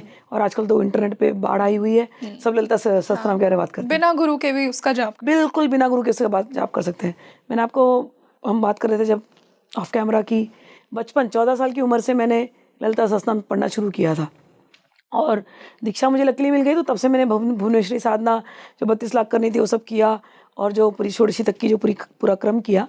लेकिन जो आपने पूछा कि कैसे करना है, तो मंत्रात्मक श्री विद्या के लिए तो आपको ऑथेंटिक गुरु के पास जाना चाहिए। गुरु चूज करने की भी हमारे यहाँ तंत्रों में सिस्टम दिए गए हैं। तो गुरु एक परंपरा में हो रहा ही है आजकल, एकदम मतलब श्री विद्या की मार्केट बन गई है। हाँ, सबको श्री चाहिए, सबको श्री चाहिए, और वो श्री देने के बारे के बदले में लोग बहुत श्री ले रहे हैं, लेकिन जैसा पूरा ज्ञान देना है वैसा नहीं दे रहे। मेरे पास एक दो स्टूडेंट्स आए कि उन्होंने बहुत महंगी महंगी श्री विद्या की दीक्षाएं ली, बट इन द एंड उनको कुछ पता ही नहीं है। किसी को पंचदशाक्षरी ऐसे ही दे दिया किसी ने, उनको यही नहीं पता कि पंचदशाक्षरी किस देवी का मंत्र है। अच्छा, ललिता त्रिपुर सुंदरी को ललिता सहस्त्रनाम से पूजा जा सकता है, पता ही नहीं है। अच्छा, उनकी पूजा श्रीयंत्र पर होती है, त्रिपुर सुंदरी की पूजा श्रीयंत्र, और श्रीयंत्र इज द मास्टर यंत्र, मतलब उसके अंदर सभी का समावेश है। उसके अंदर शिव का, उसके अंदर भैरव का, उसके अंदर देवियों का, उसके अंदर बगलामुखी का, काली का, जितनी 10 महाविद्याएं सब उस यंत्र के अंदर है। डिटेल में कभी यंत्र पे बात हुई तो बताऊंगी। तो श्री चक्र भी कहते हैं, मेरू भी कहते हैं उसको, मेरू श्री यंत्र 3D जो रहता है उसको मेरू श्री यंत्र भी कहते हैं। तो इसकी पूजा करनी चाहिए। इसकी सरल पूजा जब दीक्षा नहीं मिली है तो आप कैसे करोगे? एक है ललिता सहस्त्रनाम जी, बहुत कठिन है कुछ लोगों को पढ़ना, तो कोई बात नहीं है, आप YouTube पे लगा दो, सुनो, और साथ में भगवती के ऊपर अर्चना करो। किससे अर्चना करोगे? भगवती का चित्र लगा दो, और दिया बत्ती होनी चाहिए, जल कंपल्सरी है, ठीक। और उस यंत्र के ऊपर या चित्र के पास ही कुमकुम से आप अर्चना करो। मंत्र चल रहा है, आप एक मंत्र बोलो, श्रीम श्रीये नमः, ये मंत्र बोलो बस, श्रीम श्रीये नमः, और अर्चना करते जाओ। जितनी देर वो चल रहा है ललिता सहस्त्रनाम, उतनी देर आप अर्चना करो। अर्चना करने के लिए कुमकुम का इस्तेमाल हो सकता है, हल्दी लगे हुए चावल का इस्तेमाल हो सकता है। कुमकुम लगे हुए चावल का इस्तेमाल मत करना। हल्दी लगे हुए चावल का जो पॉजिटिव पार्ट ये है कि वो चावल को आप बाद में प्रसाद के रूप में ग्रहण कर सकते हो। कुमकुम लगे हुए चावल को हम प्रसाद रूप में ग्रहण नहीं करते, उसको बाहर फेंकते हैं, क्योंकि कुमकुम इंजेस्ट करोगे वो हेल्दी नहीं है। ठीक है, तो हल्दी वाले चावल को नॉर्मल राइस बनाते हैं घर में, उसमें आप खा सकते हो। उसको बचा के रख लो और उसको डेली कुक करके खाओ। उसका पुलाव बना लो, जो आपको रेसिपी आती है बना लो। ठीक, तो ये एक हुआ। दूसरा हुआ किशमिश से कर सकते हो, 1000 किशमिश से कर सकते हो, 1000 काजू से कर सकते हो, ड्राई फ्रूट से, 1000 कमल के फूलों से कर सकते हो, 1000 बेलपत्र से कर सकते हो। ये सबसे देवी बहुत प्रसन्न होती है सहस्त्र नाम पे। तो इतनी आपने की। अच्छा, इसका मिनिमम साधना जो होता है ललिता सहस्त्र नाम का 125 बार, बस एक बार आपने कर ली तो ये सिद्ध हो जाता है मंत्र। सिर्फ 125 बार सुनने से? 125 डेज या 125 टाइम्स काउंट इट। ओके, उसको हम 1.25 लाख काउंट करते हैं, क्योंकि एक में 1000 नाम है ना, तो 125 बार पढ़ा तो आपने 1.25 लाख बार पढ़ लिया। तो आपको कंटिन्यूअसली 125 डेज के लिए करना है। आपका अनुष्ठान हो गया। दिन में यदि आप 2 बार सुन रहे हो तो आपका हाफ 60 दिन में हो जाएगा अनुष्ठान। ठीक है, तो आप ये कीजिए। और अगर ये होने के बाद फिर इसको लाइफ लॉन्ग कंटिन्यू करते हैं। कैसे? केवल फ्राइडे को कीजिए, ओनली फ्राइडे। अगर फ्राइडे भी नहीं हो रहा है कि आप इतने बिजी हो, तो महीने की कृष्णाष्टमी है जो आती है, कृष्ण पक्ष की अष्टमी, उसमें आप कीजिए, या आप चतुर्दशी को कीजिए, पूर्णिमा को कीजिए, हर महीने की संक्रांति आती है उसको कीजिए। तो ये 4 मेन तिथियां होती हैं जिसमें आप इसके संपूर्ण फल को आप पा सकते हो। तो ललिता सहस्त्रनाम थोड़ा टफ है, लेकिन आई विल एनकरेज पीपल कि बुक खोलो, लगाओ कान पे, पढ़ो और अपना अर्चना करते जाओ। भगवती प्रसन्न हो जाएगी। भगवती को खीर बहुत पसंद है, भगवती को घी लगे चावल बहुत पसंद है। ये सब ललिता सहस्त्रनाम में आता है। मुद गोदन आसक्त ऐसे बोलते हैं उसको, कि मुद गोदन कि मूंग दाल और चावल की खिचड़ी घी डाल करके वो आप भगवती को चढ़ाओ। पायसान न प्रिया भगवती, खीर चढ़ाओ, भगवती बहुत प्रसन्न होती है, उसको आप ग्रहण करो। तो ये तो मैंने आपको सरल बता दिया। इसका एक सरल उपाय है कि सौभाग्य अष्टोत्तर स्तोत्र बोलते हैं उसको। 108 नाम भगवती के इंटरनेट पे मिल जाएगा। अगर आपको 1008 पढ़ने में तकलीफ है तो आप केवल इसको पढ़ो। अगर ये भी तकलीफ हो रहा है तो केवल 11 नाम जो आपको प्रिय लगे उसमें से आप वो पढ़ दो। 108 में से 108 बस आप वो पढ़ दो। तो ये शॉर्टकट मेथड। और ये भी कठिन है, तो फिर तो श्री मात्रे नमः, श्री मात्रे नमः, श्री माता नमः, श्री माता नमः, श्री माता नमः, इतना बोलते रहो, हो गया। ठीक है, तो ये ललिता त्रिपुर सुंदरी की मैंने आपको बता दी। डिटेल में दीक्षा चाहिए तो श्री विद्या की दीक्षा किसी योग्य गुरु, और योग्य गुरु की परंपरा आदि गुरु शंकराचार्य से शुरू होती है। श्री विद्या का मैं ये लोगों को बता रही हूँ क्योंकि लोगों को पता नहीं चलता, किसी के पास भी चले जाते हैं। हमारे यहाँ गुरु परंपरा जो होती है, दिव्योग गुरु परंपरा होती है, सिद्धोग गुरु परंपरा होती है, मानवोग गुरु परंपरा होती है। दिव्योग गुरु परंपरा यानी दिव्य गुरु परंपरा।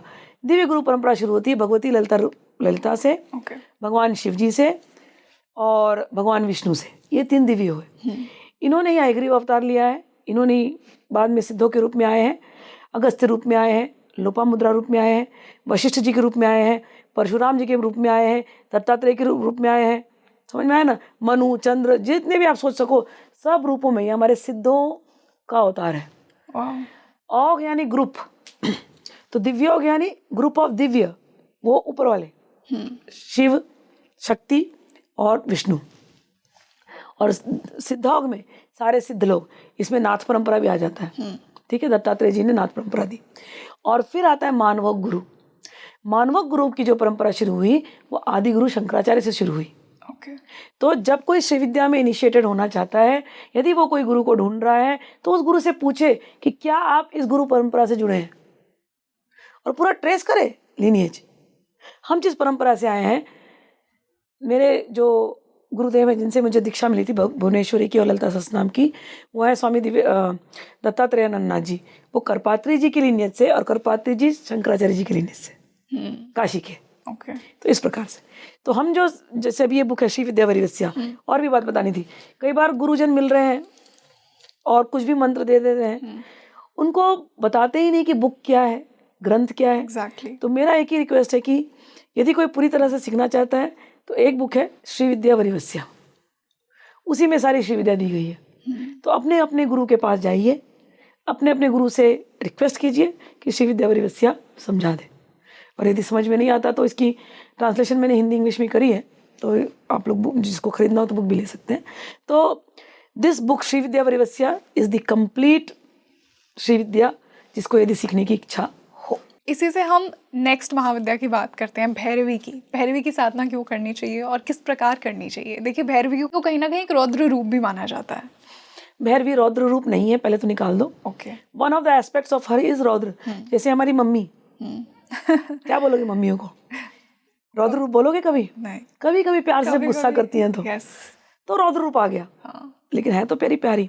तो भैरवी का, भैरव का अर्थ जो होता है जो आपके भय को दूर कर दे। भैरवी वो है जो आपके सारे डर को दूर कर दे, और आपके डर को दूर करने के लिए उसको रौद्र रूप लेना पड़ता है। आप जिस चीज़ से डर रहे हो, जैसे आप अपना बच्चा किसी चीज़ से डरे तो माँ आ जाती है ना खड़ी होकर के, और जो डरा रहा है उसको डांटेगी ना, मेरे बच्चे को हाथ मत लगाना। तो बच्चे के लिए तो माँ का तो बड़ा प्यारा रूप है कि बचा रही है, अब वो जो डर रहा है उसके लिए रौद्र रूप है। तो भैरवी हमारे लिए रौद्र रूप नहीं है, हमारे लिए माँ का रूप है। हमारे लिए वो रौद्र रूप लेती है हमारी रक्षा करने के लिए। समझ में आया? तो भैरवी वो जो आपके डर को समाप्त कर दे, जो आपके भय को समाप्त कर दे। आपके जीवन में जो कोई भी चीज़ आपको रुला रही है, रुद्र यानी रुद्र का स्वरूप रोने वाला है, हम कहते हैं रुद्राक्ष, भगवान के रोने से वह रुद्राक्ष है। जो भी चीज़ आपको रुला रही है, उस कारण को, रोने के कारण को मिटाने वाली जो देवी है वो है भैरवी। ठीक है? भैरवी जो त्रिपुर भैरवी जो है, इनके अलग अलग रूप होते हैं। अष्टमात्रिका का रूप आता है, ब्राह्मी, माहेश्वरी, कौमारी, वाराही, इंद्राणी, वैष्णवी, नारसिम इत्यादि। ये अष्टमात्रिकाएं जो होती हैं, ये जब आप श्रीयंत्र की पूजा करते हो उसमें अष्टमात्रिकाएं होती हैं। तो भैरवी, त्रिपुर भैरवी की पूजा डायरेक्टली वो अष्टमात्रिकाओं में हो जाती है। तो जब आप श्री विद्या के क्रम में चलते हो ना, तो भुवनेश्वरी, त्रिपुर सुंदरी, त्रिपुर भैरवी, और इसके पीछे पीछे और एक देवी आती है जिनको हम कहते हैं मातंगी। ये पूरी साथ में चलती है। अब हम चलते हैं आगे पर समझने के लिए।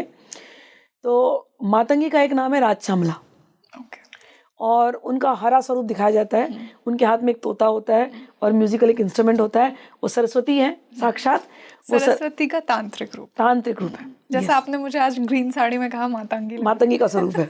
यस यस, बिल्कुल बिल्कुल बिल्कुल। तो मातंगी का वो स्वरूप है। और जो कोई, जब हम श्री विद्या करते हैं तो श्री विद्या में हम लोग मातंगी का भी एक क्रम चलता है। तो जो लोग श्री विद्या ले रहे हैं अपने गुरुजनों से, गुरुजन केवल डायरेक्टली पंचदशाक्षरी दे रहे हैं, इनकम्प्लीट है। गुरुजनों को जो क्रम देना चाहिए, गुरु क्रम होता है, गणेश का क्रम होता है, और फिर मातंगी का क्रम होता है, और फिर वाराही का क्रम होता है। ये सारा क्रम जब देते हैं तो कोई जो स्टूडेंट होता है वो श्री विद्या क्रम में आगे बढ़ता है। फिर उसको जा करके बाला, राजमातंगी इत्यादि आता है, और फिर उसके बाद पंचदशाक्षरी, फिर षोडशाक्षरी, उसमें महाषोडशाक्षरी। ये पूरा श्री विद्या का क्रम है। तो अपने अपने गुरुजनों से जब कभी गुरुजनों के पास जाएं तो please ask, do you know all this and can you teach me all this. अगर गुरु हाँ करता है तब तो ठीक है, गुरु अगर ना करता है तो पूर्वाचार्य को नमस्कार है, फिर किसी अच्छे गुरु को ढूंढिए, योग गुरु को, जो आपको पूरा सांगोपांग सिखा दे। त्रिपुर भैरवी का क्रम उसी के अंदर हो जाता है, श्री विद्या के अंदर हो जाता है। मातंगी के बारे में जब हम और जानना चाहें तो मैं शाब्दिक अर्थ पहले बता देती हूँ। मतंग, आपने कभी शब्द सुना है? हाथी को जो कंट्रोल में लाए, उसको मतंग बोले। अंकुश मार के कंट्रोल में लाते हैं। तो हमारा मन है ना, ये हाथी के जैसे है, घूमता रहता है, कंट्रोल में आने वाला है नहीं, इतना भारी है ये। तो मातंगी देवी वो देवी है, जैसे कहा सरस्वती का रूप है ना, कि जब हम इनका मंत्र जपते हैं तो वो सरस्वती रूप में आकर के हमारे अंदर बैठती हैं, और वो हमारे मन पर अंकुश लगा करके रहती हैं कि ये हाथी जैसा मन जो पागल होकर के मदांध, हाथी को नशा चढ़ा रहता है, मदांध यहाँ है वहाँ घूम रहा है, इसके ऊपर अंकुश लगा करके उसको कंट्रोल कर देती है। और जब मन कंट्रोल हो जाता है तो एक मन की बहुत आवश्यकता है। मन ही हमारा बेस्ट फ्रेंड है और मन ही हमारा दुश्मन है जी। मन चाहे तो हमें सब कुछ संसार में दे दे, और मन की वजह से हम सब कुछ लुटा दें। तो इसलिए इस पर अंकुश डालना बहुत आवश्यक है। तो मातंगी देवी वो अंकुश डालती है। मातंगी का स्वरूप आपने देखा है तो वो तोते को लेकर के बैठती है, बहुत सुंदर स्वरूप है। क्यों वो तोते को लेके बैठती है? तोता कौन है? तो हम लोग जो भक्ति भाव वाले हैं ना, हम कहते हैं ये शुक है। भक्ति भाव वालों ने एक शब्द, एक नाम सुना होगा, शुकदेव जी महाराज। शुकदेव जी ने हमको भागवतम दिया है। भागवतम व्यास जी से आई है। व्यास जी को नारद जी से मिली, नारद जी को ब्रह्मा जी से मिली, ब्रह्मा जी को साक्षात भगवान विष्णु से मिली। उन्होंने हमको श्रीमद् भागवतम दी है। भगवती ने जो, राजमातंगी ने जो शुक जी को रखा है ना, ये साक्षात शुकदेव जी है। शुक, हम जो विद्या, जो हम श्री विद्या करते हैं, ये जो श्री विद्या वो आती है, वो ब्रह्म विद्या संप्रदाय हम कहते हैं। जब कभी हम अपने गुरु संप्रदाय का जब स्तोत्र पढ़ते हैं, तो उसका जो जो सिंपल नाम है वो है ब्रह्म विद्या संप्रदाय, श्री ब्रह्म विद्या संप्रदाय। तो ये जो ज्ञान चला नारायण भगवान से ब्रह्मा जी को, ब्रह्मा जी से शुकदेव जी को। शुकदेव जी के बहुत सारे शिष्य हैं, ठीक है। तो मातंगी जो है, उन्होंने शुक को लेकर के रखा है, शुकदेव जी, ये मैंने बता दिया, जो भक्ति का सूचक है। और एक बात, जितने भक्त हैं जो संप्रदाय में चलते हैं, जो गुरु से सीखते हैं, गुरु से सीखी हुई बात को बिना मिलाए, बिना उसका इंटरप्रिटेशन किए, उस ज्ञान को उस संप्रदाय में वैसे का वैसे आगे बढ़ाते हैं, वो शुक होते हैं। शुक यानी तोता। तोते को आपने राम राम सिखाया, वो राम राम रटेगा। आपने गाली सिखा दी, गाली रटेगा। तोता अपना मन का नहीं डालता, वो वही डालेगा। तोते में एक और गुण होती है, वो फल लेगा ना, तो उसको मीठा फल कौन सा उसको पता है, वो मीठे फल ही लेगा, रस है, ठीक। तो शुक कैटेगरी का जो भक्त होता है ना, वो ऐसा ही होता है कि उसको जीवन का मिठास लेना आता है। और जो वो ज्ञान लेगा, गुरु का ज्ञान लेगा या संसार का भी ज्ञान लेगा, वो ज्ञान को वैसे ही प्रदान करेगा दूसरे को। संप्रदाय का अर्थ होता है संप्रदान करना, प्रदान करना एंड संप्रदान करना, कि मेरे पास कुछ है, मैंने आपको भी दे दिया, आपके पास नहीं था, मैंने आपको प्रदान किया, लेकिन जो ज्ञान मेरे पास है, मैंने आपको ज्ञान दिया, तो मेरा ज्ञान और आपका ज्ञान अब इक्वल हो गया, तो मैंने संप्रदान कर दिया, ठीक है। तो गुरु यही करता है, गुरु के पास ज्ञान का खजाना है, और गुरु वो ज्ञान अपने शिष्यों को देता जाता है। और जिस गुरु ने संप्रदाय में रह करके उस ज्ञान को पूरी तरह से वैसे ही लेकर के बिना अपना इंटरप्रिटेशन लगाए, गुरु से कंपटीशन नहीं करना होता कभी, गुरु के सामने झुकना होता है। तो शुक यानी वो शिष्य जो गुरु की वाणी को वैसे के वैसे ही दुनिया को दे रहा है, और वो स्वयं गुरु रूप हो चुका है। उस शुक रूपी शिष्य को ये भगवती राजमातंगी अपने हाथों में लेती है। भगवती राजमातंगी जो है वो है गुरु रूपिणी। तो श्री विद्या के क्रम में आपने देखा भुवनेश्वरी भी आ गई, मातंगी भी आ गई, और वो गुरु रूपिणी, उनको श्यामला नाम भी दिया गया है, उनको मंत्रिणी नाम भी दिया है। जो मंत्रों की शक्ति है वो मंत्रिणी, वही राजमातंगी जी। माँ, इसी से हम देवी के नेक्स्ट स्वरूप की बात करते हैं, छिन्नमस्ता। इनकी किस प्रकार साधना करनी चाहिए और क्यों करनी चाहिए? पहले तो छिन्नमस्ता के बारे में एक बहुत अच्छी बात बता देती हूँ। लोगों को लगता है छिन्नमस्ता बहुत उग्र देवी है, सर्टेन एक्सटेंट में भी शी इज बट मुझे कभी उग्र नहीं लगी। हम लोगों ने जब साधना की, हमें तो कुछ हुआ नहीं, कि लोग बोलते कुछ, मतलब उसका जो इमेज दिखाते हैं, डिपिक्शन, कि वो खड़ी है बीच में और ऐसे गला काटा हुआ है, और ऐसे एक रक्त यहाँ बह रहा है, एक रक्त वहाँ बह रहा है, और जय विजया दो सखी खड़ी है उनकी, उनके अंदर वो रक्त जा रहा है, और नीचे दिखाते हैं कि शिव और शक्ति दयारी ना, वो एक संभोग की मुद्रा में है, वो ऐसे उनका फॉर्म आता है। और लोगों ने उनके ऊपर बहुत सारी मंदिर छिन्नमस्ता की, और वहाँ पर तो बड़ी पंचमकारी पूजा होती है। हम लोग सात्विक तंत्र के हैं, हमने कभी पंचमकार किया नहीं है, और फिर भी हमने, हमारी छिन्नमस्ता भगवती कृपा से सिद्धि है। तो छिन्नमस्ता का जो स्वरूप है ये वेरी हाईली स्पिरिचुअल स्वरूप है। इसको मैं किसी मटेरियल गेन से जोड़ती नहीं। मैं कभी इसमें नहीं कहूँगी छिन्नमस्ता की साधना किसी मटेरियल गेन के लिए होती नहीं। छिन्नमस्ता यानी वो जो आपके अहंकार को खत्म कर दे, छिन्न कर दे, छिन्न भिन्न कर दे। छिन्नमस्ता वो जो आपके सारे बचे खुचे कर्म, कहीं भी आपके कर्मों का ना ट्रेस कहाँ पर है, आपके संस्कार में। संस्कार यानी आपके कॉन्शियसनेस में।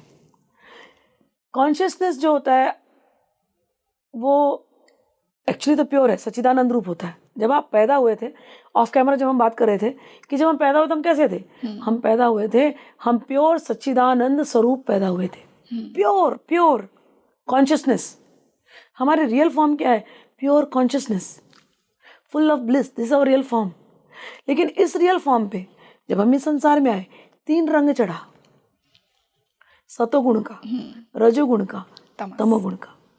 और उसकी वजह से हम संसार में किसी चीज़ से राग करते हैं या किसी चीज़ से द्वेष करते हैं। तो बार बार राग और द्वेष का संस्कार चलता है। राग क्या है? जो वस्तु प्रिय लगती है उसके प्रति और चाहिए और चाहिए और चाहिए। द्वेष क्या है? जो वस्तु व्यक्ति प्रिय नहीं लगता, वो मुझे नहीं चाहिए, मुझे नहीं चाहिए, मुझे नहीं चाहिए। संसार में काम, क्रोध, लोभ, मोह, मत, ये सब कुछ है। या अष्टपाश हम कहते हैं तंत्र में। जैसे भय होता है, हमको शोक होता है, शील, लज्जा होती है, ये सब हमारे अष्टपाश है कि हम शर्माते हैं, हेजिटेट करते हैं बहुत सारी चीज़ों में। गर्व होता है हमको, गर्व, भय, शोक, शील, लज्जा। फिर हमको कुल कि हम इस फला जगह पे हम पैदा हुए हैं, हमको हमारे विद्या का गर्व होता है। तो ये सारी हमारी अहंकार जिसको हम कहते हैं, ये अष्टपाशों में आते हैं। तो ये सारा कुछ जो अष्टपाश है ये हमको बांध करके रखा है ये। लेकिन फाइनली जब आप जाओगे ना तो आपको दिखाई देगा कि 2 चीज़ में बंधे होते हैं, राग और द्वेष। और ये राग और द्वेष ये किस में बंधे होते हैं? ये सतोगुण, रजोगुण, तमोगुण में बंधे होते हैं। समझ में आया ना कि कोई चीज़ मुझे अच्छी लग रही है, क्यों अच्छी लग रही है? किसी को भक्ति करना अच्छा लग रहा है, भक्ति प्रिय है, तो भक्ति सतोगुणी हुई। किसी को संसार में एंजॉय करना अच्छा लग रहा है, वुमेनाइजिंग अच्छा लग रहा है, तो वो रजोगुणी हो गया। राग है, देखो दोनों में राग है।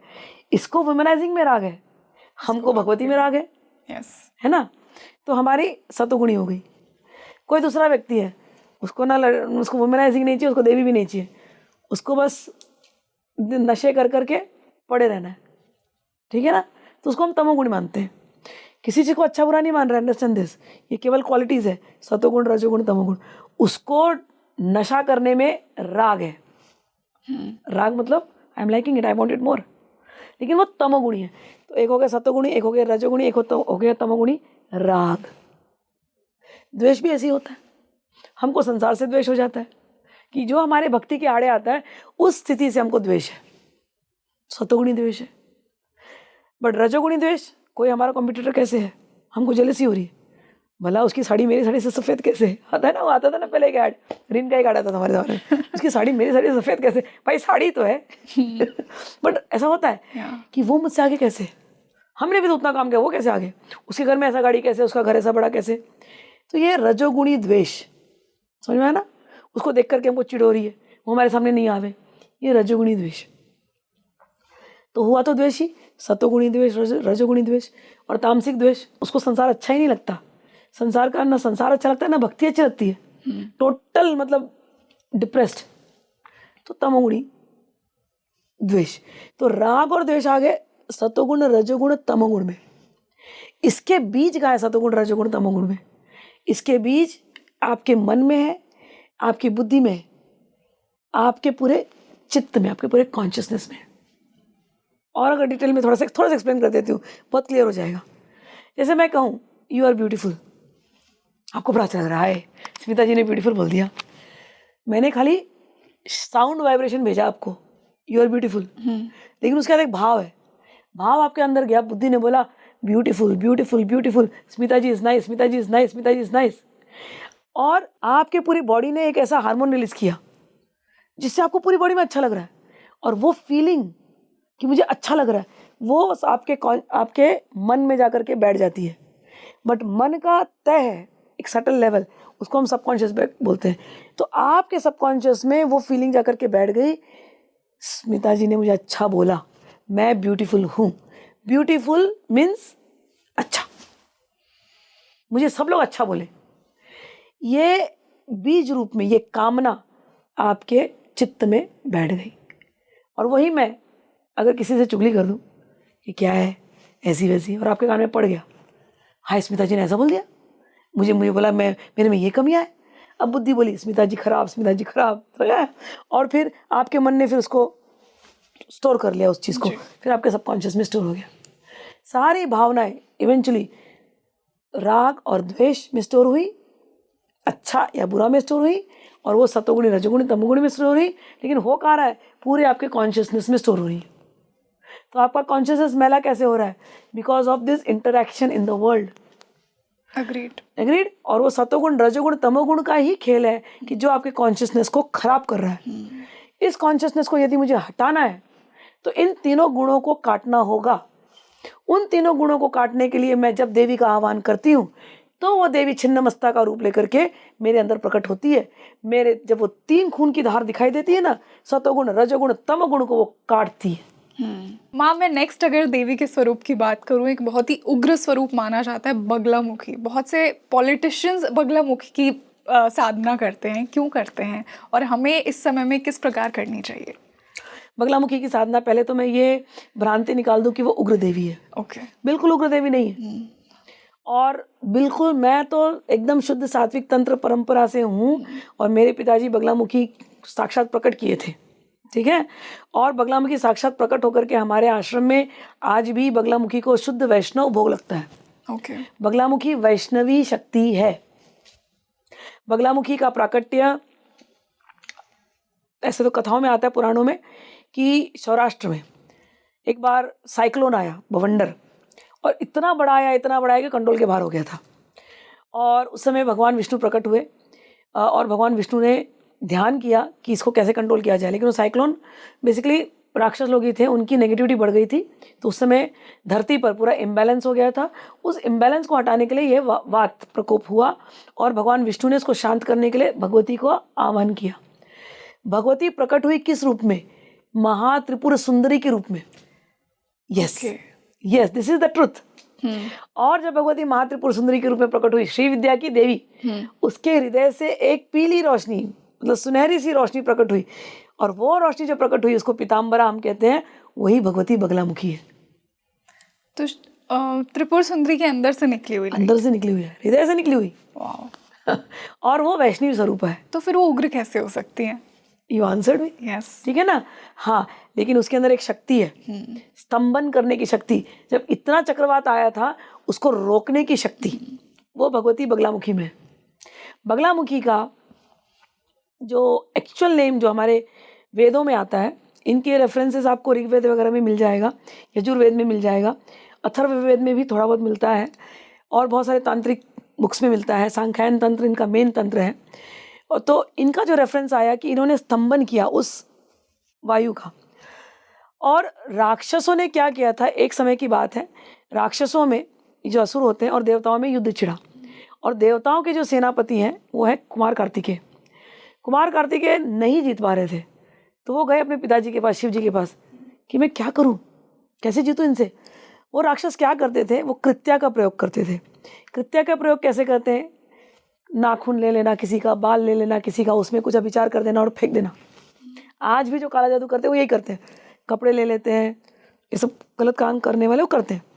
तो ऐसा कोई अभिचार आपके घर में हो गया है तो उसको रोकने के लिए बगला का प्रयोग करते हैं, ठीक है। कुमार कार्तिकेय जी जब भगवान शिव के पास गए, बोले मैं कैसे रोकूं इनको, असुरों को, ये ऐसे ऐसे गलत चीज कर रहे हैं जो हमारे पकड़ में भी नहीं आ रहा है। तब उन्होंने कहा कि मैं तुम्हें ब्रह्मास्त्र दे रहा हूँ। ब्रह्मास्त्र जो है ये बगलामुखी की विद्या है, ये जितनी आसुरी शक्तियाँ हैं ये उसको रोक देने का सामर्थ्य रखती है। और बगलामुखी का मंत्र भगवान शिव जी ने कुमार कार्तिकेय को दिया। ओके, यस, तो ये ब्रह्मास्त्र विद्या हुई।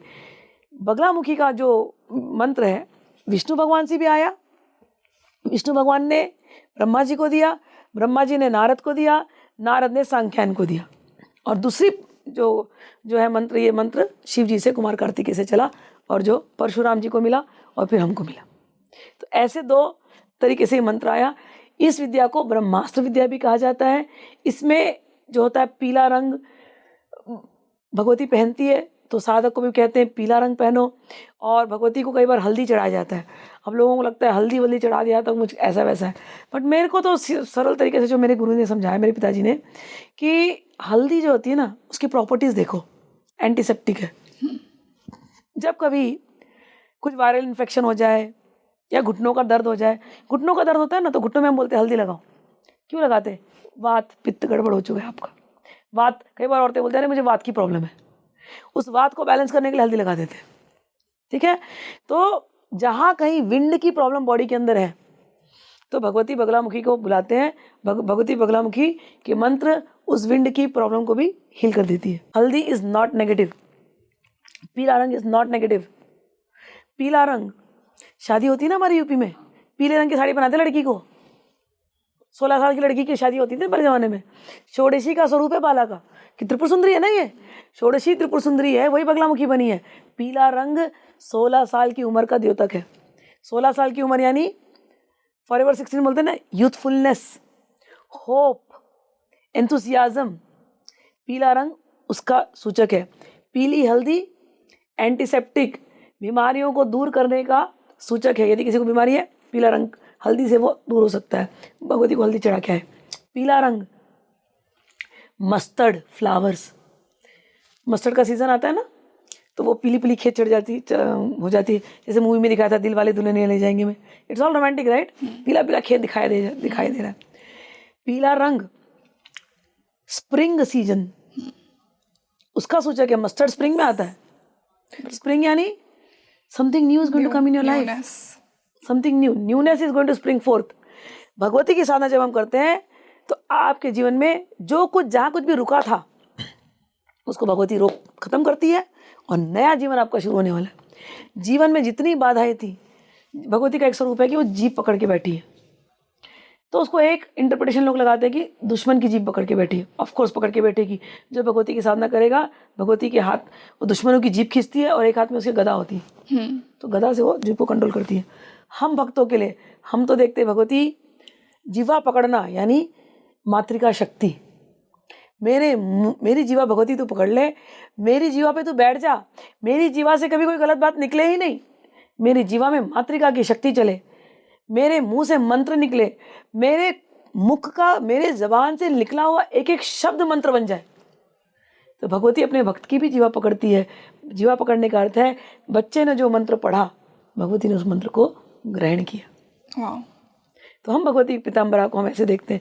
भगवती के अंदर स्तब्ध ब्रह्मांड को स्तब्ध करने की शक्ति है। भगवती का बीज मंत्र के बारे में एक और चीज़ क्लियर कर देती हूँ। जो पॉपुलर बीज मंत्र जो आप देखते हैं वो ह्लीम बोलते हैं, HLEEM, लेकिन ओरिजिनल बीज मंत्र जो भगवती का है वो है ह्लरीम, HLREEM, ह्लरीम। लेकिन ये अपभ्रंश होकर के ह्लीम हो गया। लेकिन दोनों में शक्ति आ रही है, क्योंकि जो लोग अपभ्रंश से पढ़ते हैं उनको भी फायदा हुआ है, मैंने देखा है। ह्लरीम उनका ओरिजिनल मंत्र है। इसमें भी अभी आप शक्ति देखो, मैंने आपको शक्ति का समझा रही थी। तो ह, ल, र, ई और म। तो ह से शिव, र से अग्नि तत्व, फिर ल भी ऐड कर दिया, ल से पृथ्वी तत्व और ई भी ऐड कर दिया, ई से शक्ति तत्व और बिंदु को यानी निराकार परब्रह्म। और ल जब हम ऐड करते हैं ना, तो पृथ्वी तत्व का अर्थ होता है गणेश जी, पूरे वायु को रोकने वाले गणेश जी, भार लाने वाले गणेश जी। तो आकाश तत्व ह, अग्नि तत्व र, गणेश जी का तत्व ल, भगवती की शक्ति ई और निराकार परब्रह्म का स्वरूप ह्लरीम। ये भगवती बगलामुखी का मंत्र है। इसके प्रयोग बहुत ज़्यादा तो पॉलिटिशियंस को मैंने देखा है, हमारे यहाँ आश्रम में इसलिए बहुत आते थे, पिताजी के टाइम पे भी मैंने देखा है। अपने शत्रु के ऊपर विजय पाने के लिए इसका प्रयोग होता है। इसीलिए ये धारणा बन गई कि भगवती बगलामुखी का प्रयोग करेंगे तो कोर्ट केसेस जीत जाएंगे। मेरे पास भी बहुत सारे ऐसे केस आए थे, तो मैंने बगलामुखी करवाया है। जो आप बगलामुखी से मांगोगे ना, बड़े सरलता से दे देती है। आज के मतलब युग का अगर मैं मैजिक मंत्रा बोलूँ तो बगलामुखी का मंत्र है। मैं सत्य बोलती हूँ, मैंने जिसको दिया है। और उनका एक मंत्र आता है खड्गमाला मंत्र। निश्चिंत होकर के आप कीजिए। अगर किसी को मिल रहा है कहीं से, गुरु से मिल गया तो गुरु की वाणी के साथ जब शक्ति चलती है ना, अपनी भक्ति गुरु की शक्ति जब मिल जाती है ना, तो मंत्र जादू होता है। बिल्कुल ठीक। तो यदि बगला खड्गमाला गुरु भगवान शिव को याद करके कर लीजिए। लेकिन अगर कोई गुरु मिल गया, उससे मिल गई, तो मैंने तो अपने बच्चों को कराया, दिया है। छोटी छोटी चीज़ों में वो करते हैं और तुरंत तुरंत तुरंत इमीडिएट रिजल्ट दिखाई देती है। तो अगर कोई जादू मंत्र है तो बगलामुखी खड्गमाला मंत्र। अगर वो नहीं आ रहा है किसी को, तो एक सरल मंत्र दे देती हूँ, ओम ह्रीम बगलाए स्वाहा। इतना बोल देंगे तो भी उनका काम हो जाएगा। माँ इसी से धूमावती की बात करते हैं। जब हम धूमावती का नाम लेते हैं तो इतना धूमावती के बारे में अवेयरनेस नहीं है, क्योंकि उनका जो स्वरूप दिखाया गया है कहीं ना कहीं उन्हें दरिद्रता की देवी कहते हैं। तो क्या ये रीज़न है कि लोगों को इतना नहीं पता? और की साधना किस प्रकार की जा सकती है और किस लिए की जा सकती है? ओके, बगली धूमावती के साथ साथ एक और देवी आती है कमला। मैं एक चीज़ बता देती हूँ, लोगों को डर लगता है धूमावती के फॉर्म से, क्योंकि उनको दिखाया जाता है कि उस मशान में बैठी, गंदी जगह पे बैठी हूँ। उनके हाथ में एक सूप होता है और उनके जो वाहन होता है कौवा होता है। तो सारा उनका फॉर्म देखो, और वो बुढ़िया दिखाती कई बार पिक्चर्स में, तो सारा उनका फॉर्म देखो तो लगता है कि भाई हमारे लिए नहीं है। लेकिन ये जो भगवती धूमावती है, ये ज्येष्ठा भी इनको कहा जाता है। इनकी जो जयंती होती है जेठ महीना, जो गर्मी का महीना होता है उसमें होती है। और ज्येष्ठा इसलिए कहा जाता है क्योंकि ये लक्ष्मी जी की ये बहन है। ओके, बड़ी बहन है। ये अलक्ष्मी है का स्वरूप है, और लक्ष्मी जी कमला, जो 10वीं जो महाविद्या है वो कमला महाविद्या है। तो ये दोनों साथ चलती हैं। अब बड़ी बहन क्यों कहा गया? भाई जब पैदा होते तो इतना धन नहीं होता ना कई बार, तो गरीबी से निकल करके जब भगवती की कृपा होती है तो वो निकल करके फिर कभी कमला की कृपा होती है। तो हम लोगों ने धूमावती साधना करी है, धूमावती की साधना, लेकिन हमको डर नहीं लगता कि वो धूमावती गरीबी नहीं लाती है। यदि आप गरीबी में भी हो तो भी धूमावती आपका ख्याल रख रही है, ये भाव रखना चाहिए। उनकी एक कथा भी आती है कि जिसमें वो लोग बड़ी बड़ी लोग मिसअंडरस्टैंडिंग वाली कथा है कि कहते हैं कि उन्होंने शिव जी को निगल लिया। ऐसी कथा इंटरनेट पे बहुत पॉपुलर है, बट रियलिटी में वैसा नहीं है। धूमावती का जो स्वरूप है उसके चक्र में कुछ होता नहीं, कुछ नहीं होता उसके चक्र में, खाली बिंदु होता है कि यस सब कुछ उसके अंदर विलीन हो गया है। ऐसा वो धूम्र रंग की धुआं वाली दिखती है, वो यज्ञ की देवी है। जब यज्ञ पूरा समाप्त हो जाता है, ठीक है ना, तो जो धुआं बच जाता है वो धुआं है। धुआं का रंग जो ऐसा, वो ये भी रंग है धुआं का रंग की जब संध्या होती है, शाम के टाइम है, दिन ढलता है, रात्रि आती है, तो एक संध्या होती है, उस समय धुआं छाया रहता है। धूमावती उस संध्या की देवी है कि बेटा कोई बात नहीं, तेरा समय पहले अच्छा था, अभी नीचे आ गया, मैं हूँ। अच्छे समय पर मैं थी त्रिपुर सुंदरी बन करके, बगलामुखी बन करके, फॉर वॉट एवर रीज़न तू शायद भगवान को, देवी को याद नहीं किया, तेरा ग्रह बदला, तेरे जीवन में कर्म फल आना था तो तू आ गया यहाँ पर, मैं हूँ। शनि भगवान तेरे पर वक्री दृष्टि लगाए रखे, अरे वो क्या करेंगे, मैं हूँ तेरे साथ। तो आपके लो पीरियड में वो है, धूमावती लो पीरियड में है, समझ में आ रहा ना। और शनि की वक्री चलेगी, धूमावती की कृपा मानते हैं, ओके ऐसा, ठीक है। लेकिन जब शनि आएगा या धूमावती का फेस चल रहा है तो गुरु प्रकट होता है। शनि की सबसे बड़ी कृपा यह है कि गुरु प्रकट होता है। आदमी गुरु के पास जाता है जब बड़े प्रॉब्लम में, तो शनि की सबसे बड़ी कृपा है कि गुरु प्रकट होता है, ठीक है। तो गुरु प्रकट हो गया तो गुरु तो आपको पूरा ज्ञान दे देगा। आप इस लो पीरियड में हो तो इससे उठने के लिए आपको मंत्र दे देगा, साधना दे देगा, आपका कुंडली देखेगा, जो भी देखेगा गाइडेंस देगा, और आप गुरु की बात मान करके करने लगोगे तो ये स्थिति बदल जाएगी, और बदल करके फिर आपके पास वापस पुनः जो पहले वाली स्थिति है, धन ऐश्वर्य इत्यादि, वो आपके घर में प्रकट हो जाएगा। भगवती लक्ष्मी के रूप में आपके घर में आ जाएगी। तो धूमावती का ये एक स्वरूप। दूसरा, लोग बताते हैं कि हमेशा विधवा है, बूढ़ी है, तो मेरे को ना मन में बड़ा दुख होता था छोटे में कि ऐसा क्यों इतना गंदा सा स्वरूप बना के रखा है इनका, मुझे नहीं लगता था वो स्वरूप।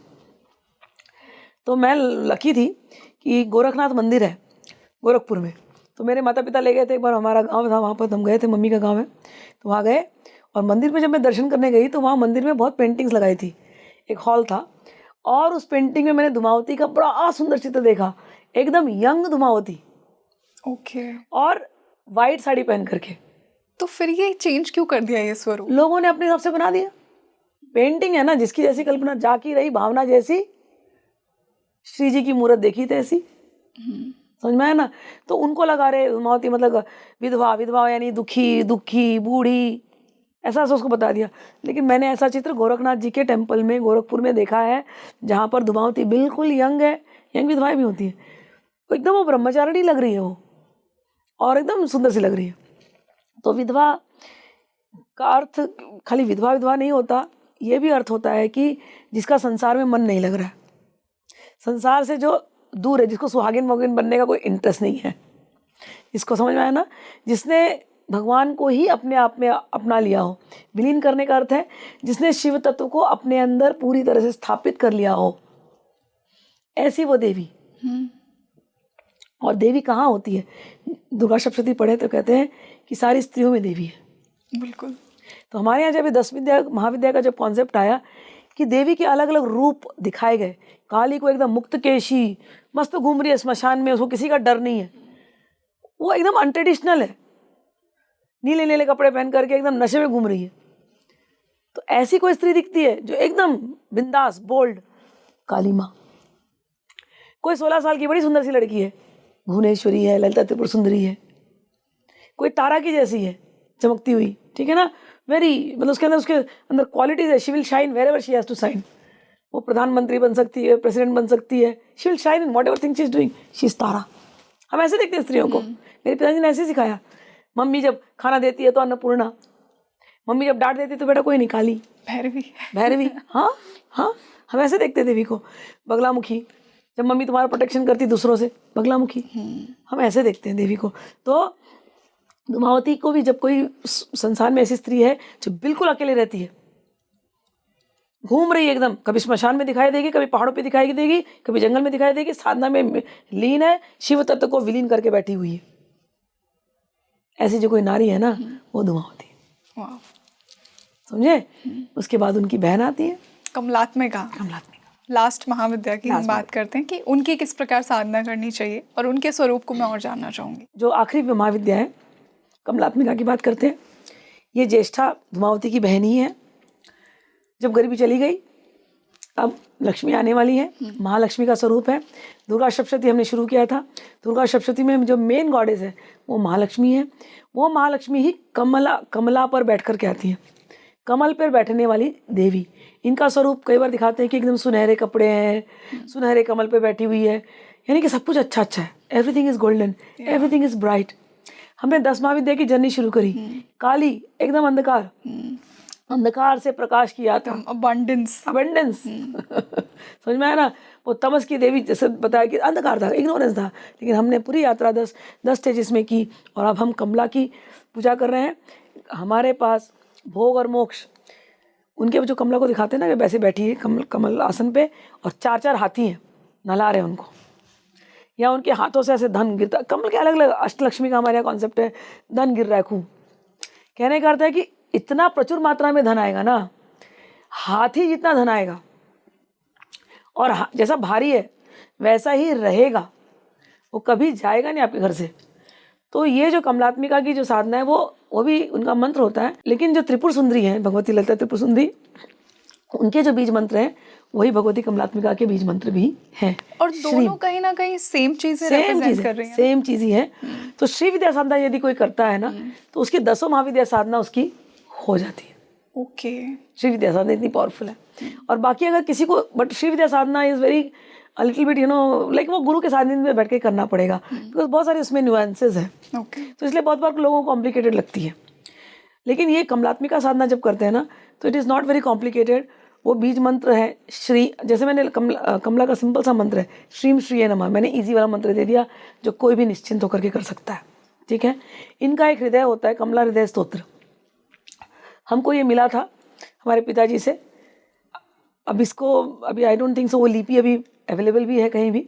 होपफुली मैं आगे चल करके कभी इसको बनाऊंगी इसके ऊपर। तो कमला हृदय स्तोत्र हमने 5,000 बार वो हमने किया था। उससे देवी भगवती कमलात्मिका प्रसन्न होती हैं। और दूसरा सिंपल तरीका है, उनकी अर्चना करो जैसे आप ललिता त्रिपुर सुंदरी करते हैं। श्रीयंत्र पे ही इनकी पूजा होती है। शुक्रवार के दिन इनकी पूजा करो। ये लक्ष्मी का ही स्वरूप है। अष्टलक्ष्मी इन्हीं के अंदर है।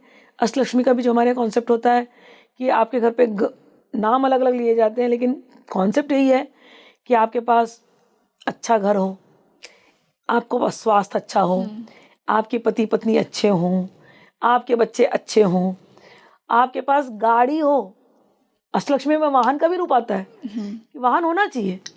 आपके घर में अन्न हो, इतना अन्न हो कि कोई मेहमान कभी आ गया तो आपको सोचना ना पड़े। मैंने ऐसे घर देखे हैं कि जहाँ पर उनको रेशनिंग करनी पड़ती फूड की, एक टाइम ही खा सकते हैं। और हमने तो मतलब फिर मुझे लगता है अरे, तब मुझे समझ में आता है कि इसकी वैल्यू क्या है, कि ना ऐसा कि आपके घर में अन्न की कमी ही नहीं है, कि कोई कितना भी आ जाए भंडारा लगा दो। तो अन्न लक्ष्मी जिसको बोलते हैं ना, अन्नपूर्णा, तो ये भी अष्टलक्ष्मी का एक स्वरूप है। और ये सबके साथ परिवार में मेल जोल हो, प्यार हो। बड़ा बड़ा घर ले लिया, बड़ा बड़ा गाड़ियाँ ले लिया, और घरों के अंदर डिवोर्सेस हो रहे हैं, और प्रेम ही नहीं है पति पत्नी में, और बच्चे आपको आदर ही नहीं दे रहे हैं, तो ऐसा जीवन हम लक्ष्मीमय जीवन नहीं मानते। लोग संसार में, लोगों को लगता है लक्ष्मी यानी धन। नहीं, धन नहीं, लक्ष्मी यानी complete package, all the goodness of life, all the goodness. और ये सब के साथ आपका स्वास्थ्य होना चाहिए। बिल्कुल। और स्वास्थ्य केवल शरीर का नहीं, मन का। बाहर से तो बड़े हट्टे कट्टे दिख रहे हैं, एकदम बॉडी बिल्डर, और अंदर में मतलब गोलियों के बिना नींद नहीं आ रही है रात रात भर, तो क्या फायदा। तो आपका मन भी स्वस्थ हो, आपका शरीर भी स्वस्थ हो, स्वस्थ ही आप, तो इसको भी हम लक्ष्मी का स्वरूप मानते हैं। और ये सब के साथ आप आध्यात्मिक हो, तो खूब धन आवे, और खूब आप आध्यात्मिक कार्यों में अपने धन को लगावे। ऐसी कमलात्मिका जो है वो हमारे जीवन में प्रकट होवे। अब आपने एक शब्द बोला था, कमलात्मिका। अब आप इस शब्द को तोड़िए, क्या दो शब्द निकलेंगे? कमल, आत्मा। आत्मा। तो जो हमारे आत्मा रूपी कमल पे जो महालक्ष्मी खिलती है, हाँ, वो कमलात्मिका। अध्यात्म की पूर्णता, वो कमलात्मिका। वाह।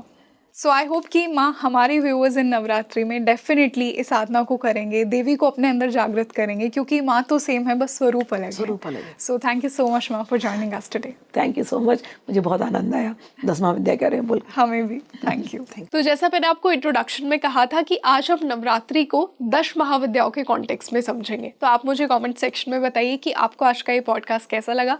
इसे ज़्यादा से ज़्यादा शेयर कीजिए, और मुझे साथ में ये भी बताइए कि आने वाले पॉडकास्ट में हम माँ के साथ और कौन से टॉपिक्स डिस्कस कर सकते हैं। मैं हूँ आपके साथ रंगोली शर्मा। नमस्ते।